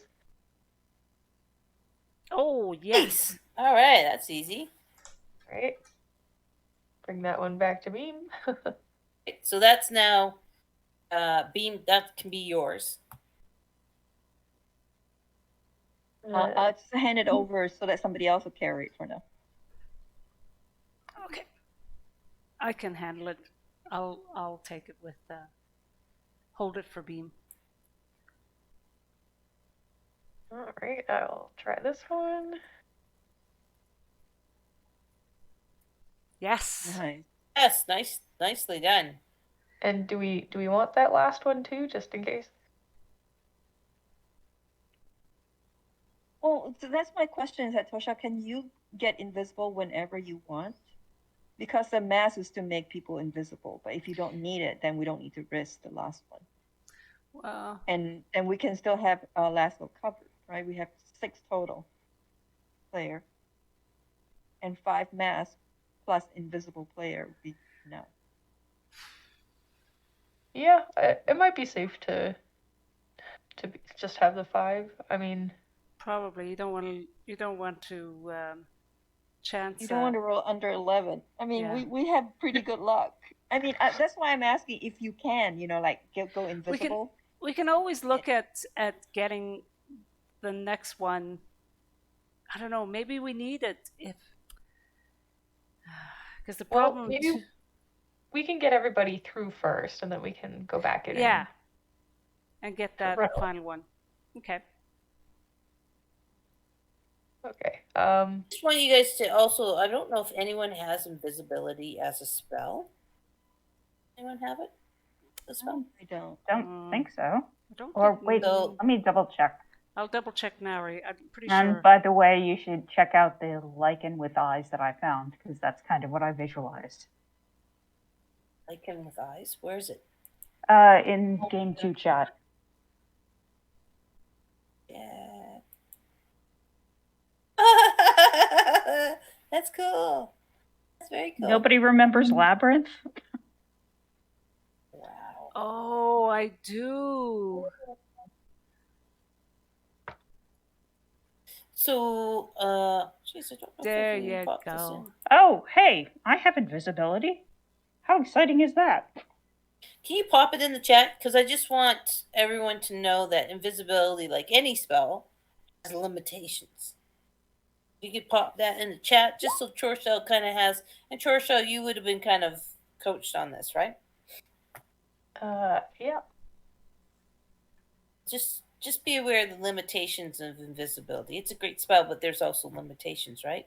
Oh, it ends when you attack or cast a spell. Okay. All right. And if it were It's up to you, Torsha. you can get an extra. Last one. It's up to you, but don't forget you guys still have lots of inspiration to reroll if something happens, and you can True. check. That's true. And you never know. Maybe taking the masks off them nullifies if they come back to life. Yeah, or it might make them come back to life faster. True. We'll find out. Yeah, I think I'm gonna go for the last one just to be Do safe. it. Go for it. Go for it. To be safe. Ha ha ha. Yes. Oh yeah, there you go. Nice, Well done. nice. All right. Right. Now Well done, Torshell. Our Good. hero. group and make sure everybody's got their mask. You stay invisible, or you just like you reappear as soon as you get into the safety of the corridor. I would reappear. So there you are with the mask. Everybody has a mask. Yeah, I'm gonna. I assume the mask. Does the mask has like a elastic band that will cover the back, so that person can wear it? I mean, for you, Beam, you could slide it, just like treat it like a shield that's almost the whole size of your body that you could use the elastic band to just go over I'm between kind your of waist, visual. right? Right, that's why I asked, because if it has like an elastic band, so Beam's gonna kind of twist herself, in a affinity loop, so that it can secure it right in front of her, and she can still fly. Super. So you'll see she'll be flying with the mask. Yeah, cool. I still visualize one of those moving bushes from a really bad disguise. I was just thinking actually that would have like her head poking out like in a mascot or something like that. Oh no! She'll be looking out from one of those eyes. She's the not eye gonna slots. heal. Yeah, one of the eye sockets. but like a full body thing where your head comes out of the eye thing, like in a mascot, like. Oh yeah, or like when you go somewhere and you poke your head out in front of the poster thing. Yeah. Yeah, exactly. She is flying around. So funny.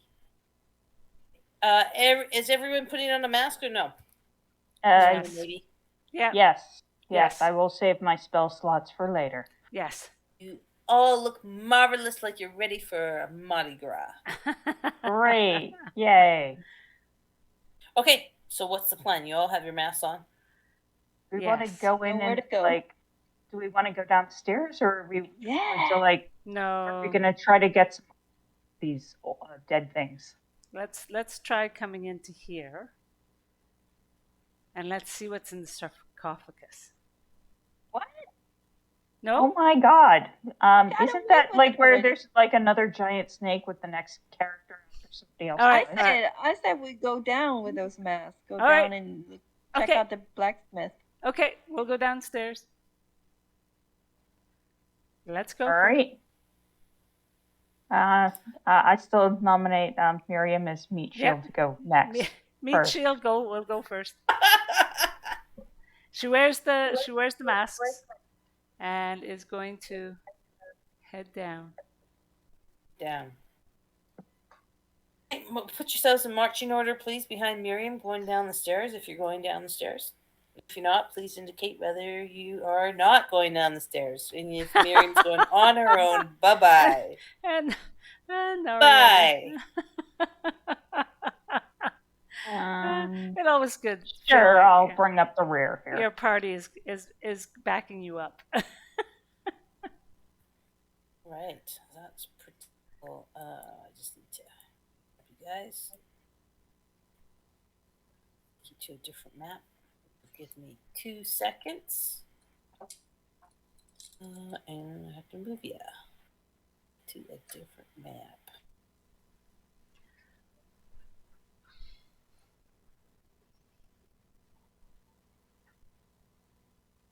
Right, here we go. 1 second, I have to drop this in. Give me a chance to set up the fog of war and open you guys to it. Second. Okay, you guys should see yourself on the left-hand side of your screen. Does everyone Yep. see themselves? Yep. Yep. Okay, let me reveal a little bit more of the staircase.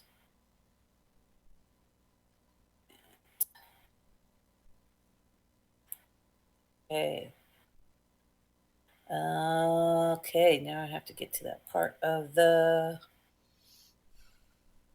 Here, hang on.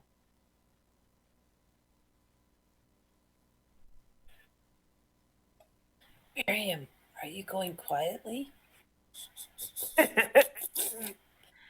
If so, give me a stealth roll. Do you know what? I am. I'm going to try to be as stealthy as I possibly can. Clang, And clang. again, you got and again, it's 9:36, and you I've have got inspiration. Yep. So come Yep. on, I give you Yep. new inspiration every. Why? Like, come on, you can do it. Fuck me. Oh my fucking god! I knew it. You two, and they're both crit fails. I'd be using your inspiration now, my I friend, am. to I'm doing- roll that. I'm doing that. Okay, I'm gonna steal it Yes, from you. God. Just say okay to let me steal your Oh, yeah. inspiration, and then Yeah, you let go it ahead go. and re-roll. Oh, fuck it. You can do it. Now you got the bad luck out of the way. There you go. That's a 17. That's what we like to see. I can't See? believe it. I did a double crit fail. Fuck. Oh, that's Again, good. inspiration, and this is I the know. time. These are the Yeah. times you use it. Yeah. I know. That's what I was thinking too. So Okay. And I'm and so stealthy, going Okay. down. stealthy. La, la, la, la, How la. far are you going down? So as you go Yeah. down, the noises of things clinking and clanking get a lot louder. And you get down and you can peer out. Let's see what you can see as far Yeah, as because I'm just sight. gonna like do a bit of a peer both ways.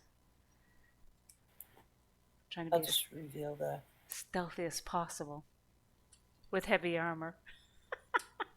You did it. A 17's damn good. I know, You should be I proud know. of yourself. I am. It's great. That's what you needed at the right time. Oh. So let me read the description of the room, what Miriam sees. Okay, Miriam, as you come down the steps and you hear more sounds of metal and tanking, tick, tick, tick, clank, clank, clank, blah, blah, blah. And as you get down the stairs and you peek around successfully, you see a room that looks like it's some kind of forge room. Old wooden benches and shelves along the walls of this chamber that are covered with gears, chains, trap components, and cages filled with rats. A second. Move that on the map. Second here. Rats. There you go. Little rat I hear noises the for rats. Oh, Yeah. good. you. Little rat noises for you. Okay. So they're in cages. Okay. Lit iron braziers hang by chains from the ceiling. So this is a well-lit room. Along the north wall, a stepped dais is set with a bulky contraption, an iron maiden of sorts, attached to a network of steaming pistons, tubes, and bubbling vats of blood. There are 5 masked dwarfs operating the contraption. I'm going to turn off that rat because it's annoying. But anyway, there you go. The rats are there. So would you like me to read that again? No, I think. And so, yeah, go ahead.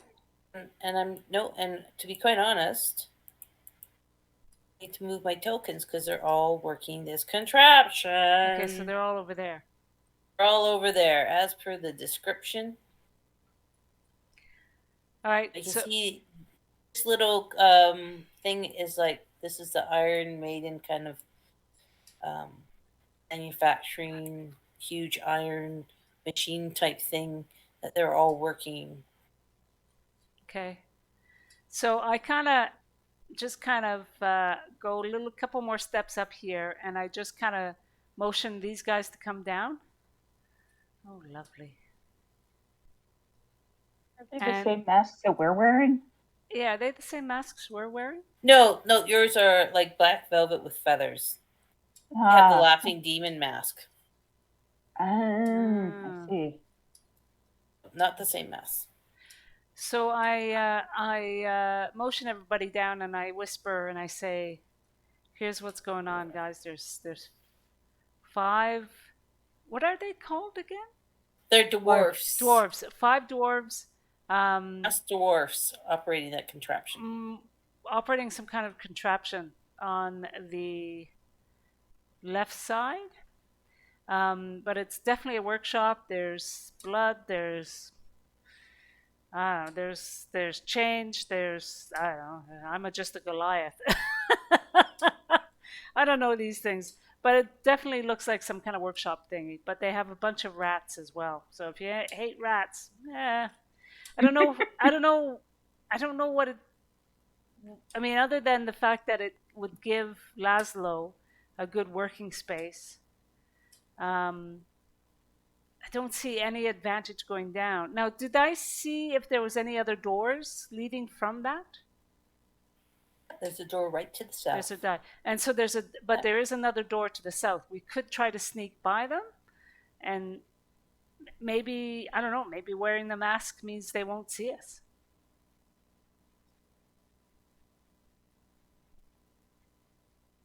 What do you guys think? Yeah, they're making some noise too, so it could also hide around any noises we make. Yes. Sounds like a good. It's doable. All right. Well, I say we take a little peek and see what's behind the door on the south. Okay. All right. Meat Shield goes first. I was thinking Stealthy Fairy goes to Oh, the thank door God. and takes a peek. Or Invisible Shark Man. Hello. Oh, yes. Oh yeah, yeah. This is Invisible you guys. Torshell, invisible. Yes, save us from our bad stealth rolls. We're all invisible. We're all invisible anyway. Well, we're not We're sure. wearing masks. We're not. Yeah, yeah. We'll see how things go. Really. Okay, so I'll turn invisible and try the door. Wait, hang on. Before that, I mean, we can see each other in mass, or are we invisible to each other? That's how we know if we're invisible, at least to each other. You guys can see each other. Except you can't see Torshell as soon as Torshell blinks out into Oh, invisibility. so wearing that mask doesn't make us invisible. At least not to No. each other. Not to No. each other. No. All right. You can still see each other. So You yeah, look so we don't know. fabulous. Should be again going to New Orleans for Mardi Gras and having a lot of rum drinks. Okay, but anyway, yes. Mardi Gras. Torshell's going invisible, right? Yeah. Yep. Okay, so go ahead. We'll assume that you're invisible, though, and move your token where you need to move it. I guess I'm going straight for this door. Just Now check it I'm out. gonna make a little roll to see if rats smell you, because you do smell a little fishy. Do not Thing like smell looks you. like it. That will roll. They do not smell you, and you're fine. And the rats don't make any squealing noises except the normal rats do in a cage together, which is probably gross. Okay. You get to the door. Rats are pretty damn stinky all by them lonesome. So Yeah. Okay, so Torshell, you're at the door. I guess Door's I'll, closed. what's that? Door is closed. Okay. maybe I'll try and quietly turn the handle. Be a stealth or sleight of hand. Squeak, no squeak. No squeak, no squeak.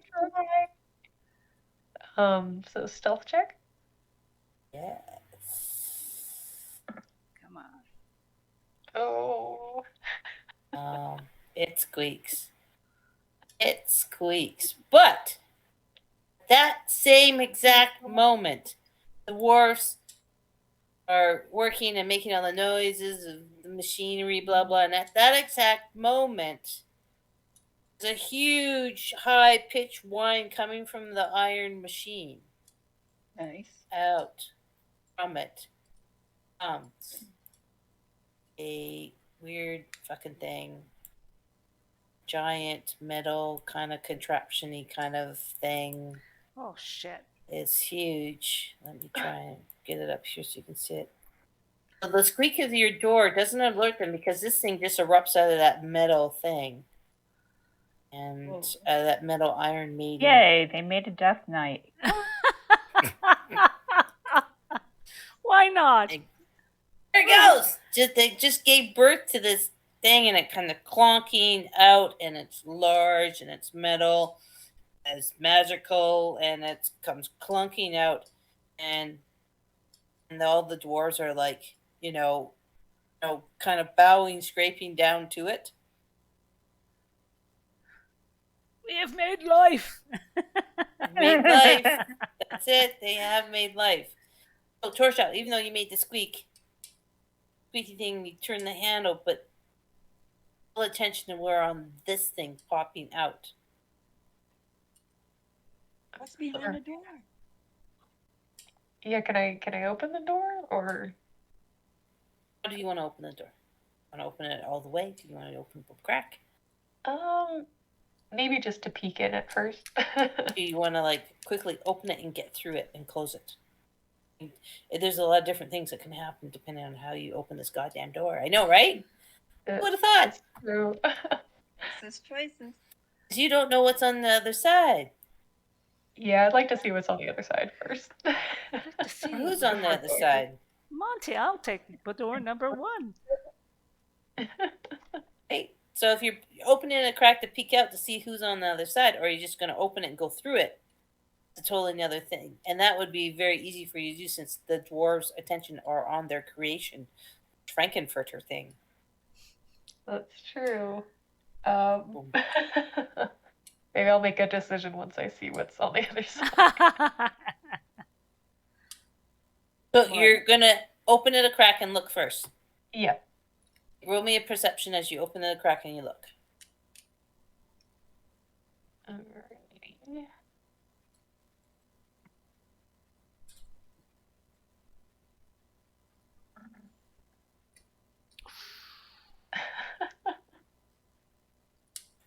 Okay. Let me do a couple things here. So you're looking out to a hallway. There's a torch on the wall. And let me see what else I can show you as far as line of sight. It looks like there's a torch on the wall, and I think I could probably show you there is the beginning of a stairwell going down. I'm just thinking line of sight. That's probably all you're going to see with this line of sight. Okay, that's what you see as you're peeking through. Now, what's your snap judgment? You didn't do.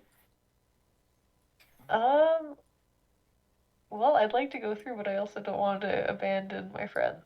So, Do it. Split the party. Split the party. Come on, it'll be fun. Said no one.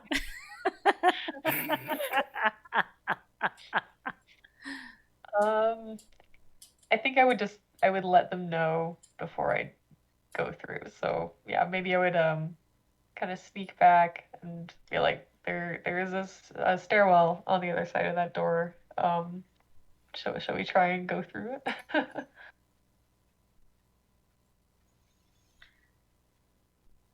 So, are you telling them that thing erupted from the Iron Maiden? I'm also about the the concert looking thing. Oh, Iron Man has just popped out of Iron Maiden. so we I'll got tell you Iron. what, actually, it's 10-2. I think we should stop it there Okay. because Yeah. what happens next is going to be important, and I'm sure Nari's character player would like to be here for that. Damn right. Oh, yeah. We should probably, DM now, let him know that he's armorless. I'll let you guys take care of that. Oh, well, I was thinking that we do that now so he can, get used to it and, not be upset next session or as upset if it were a surprise. Or we don't tell him and we wait till he's here so we can record it. Which I think will be more fun to get his reactions. Never mind. We'll wait for him. We'll wait for him to come. Yeah. So and then so how was your thing with your friends that you didn't show up for D&D with? Where did you go? How many beers did you have? Oh, really? Well, this is what happened. Oh, by the way, you're almost naked.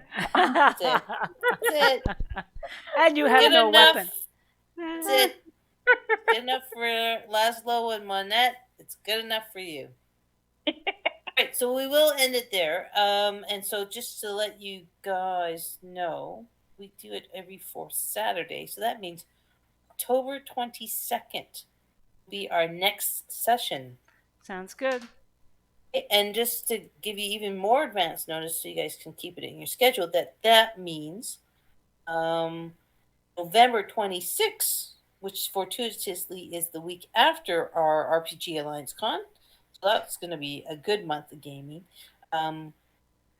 It's great. So November 26th. The only problem we have is, holy moly, when you go up to December, it's right on Christmas Eve. Day, yeah. And we won't be playing on Christmas Eve because I can't see you guys wanting to play on Christmas Eve. Why ever not? I'd be totally down for playing Christmas Eve. Unless I'm on call. Unless my kid comes right home. And I don't know where she's going to be. She's probably going to be in New York or in Mexico, one of those two places. Or in Indiana. But anyway, we can talk about that later. But we might have to skip December. But we can talk about that in November. If you last that long. Because if y'all die, problem solved. End of story. So it is the fourth week of each month, right? Not every fourth week, correct? Is it fourth week of each month? It's the fourth Saturday. Okay. Yeah, then I'm good. I already have everything on the calendar. Fantastic. Okay. I do try to put it on the sign-in page for the game on Roll20, and I do try to do the meetup event. And then I usually on Wednesdays or Thursdays let you guys know if it's looking good for Saturday. And I don't know if you have your notifications on Meetup, but usually that does give you a notification. And if you ever are concerned, please feel free to direct message me on Discord, because I have to be around all the time on Discord, apparently. Or con. So, yeah. So those are the three ways we can communicate about these things. Hey, thank you so much for hosting and preparing. Thanks for making all your 20 rolls. Holy shit. Thank you, Torshell, for being invisible. Oh, yes. Thank you. Anyone have anything they need to announce for any gaming stuff they're doing or anything like that? Just to let people know, I'm back at doing a regular schedule of streaming. So it will be, I think, I have been doing Wednesdays and Fridays, which I think I'll continue.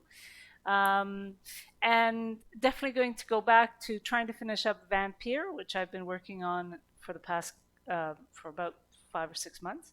So I want to push through that and get that done. But the other thing is, there's a new, which I might also try and work on and play on stream, is a new open world pirate game that's early access called Salt 2. It's a fun little game. It's kind of early access, so it's, a bit buggy, a bit simple, but I am hoping that after 2 or 3 years of development, it'll be a decent little game. So that's me. What's it called? Salt 2? Salt 2. Salt 2. Yeah, Salt 2, what is the Golden Coast or something like that? Let me just double check. Um, do, do, do, do. And it's on sale on Steam right now. Um, and but it's early access, so Shores of Gold. That's it. It's early access, so it's fairly simple, bare bones, but I kind of like it. And it's not necessarily multiplayer, though. I think they're thinking about getting it into co-op mode in a couple of years, or whenever if they ever get to that stage. Oh. Right. Thank you for sharing that. Yeah. Always looking for a new video game to play during Christmas holidays. Yeah. That's when I Yeah. get crazy and get a new game and play it. So who knows? Maybe going back to Cyberpunk for the Christmas holidays. Who knows? Go back, ride some more motorbikes into the sun. Well, they've done a couple of updates. You guys are not playing anymore? When you play it through all the way once, and plus they screwed up how to make money off that piece of art thing, and kind of cramped my buying cars style. So I'll go back probably at Christmas. Yeah. Well, Like when you do your first run through, right? It's like, okay. No. And when they killed off Evelyn, it really upset me. So spam alert, spam alert. Yeah. Anyway. Whatever I fabulous. So good. It's a fun game. Don't get me wrong. It's a super fun game. Well, I guess that's it. All right. Well, very much. Thank you, Vic, again for another great night. Thanks everyone for the laughs. I hope everybody had a great time, and thanks for coming out to play tonight. Really appreciate it. Yeah. Thanks again. Have a good night. Bye, guys. Good night. Bye-bye. Bye. And to chat, thank you for hanging out and coming back after my unintentionally long sabbatical. And I hope that you guys will come in on and watch on Wednesday, while I start back up with Vampire in the hopes of finally finishing that. We're getting close. I figure maybe another month and a half of gaming should finish it. I'm hoping anyway. Yeah, and so have a good weekend, guys, and take care of yourselves.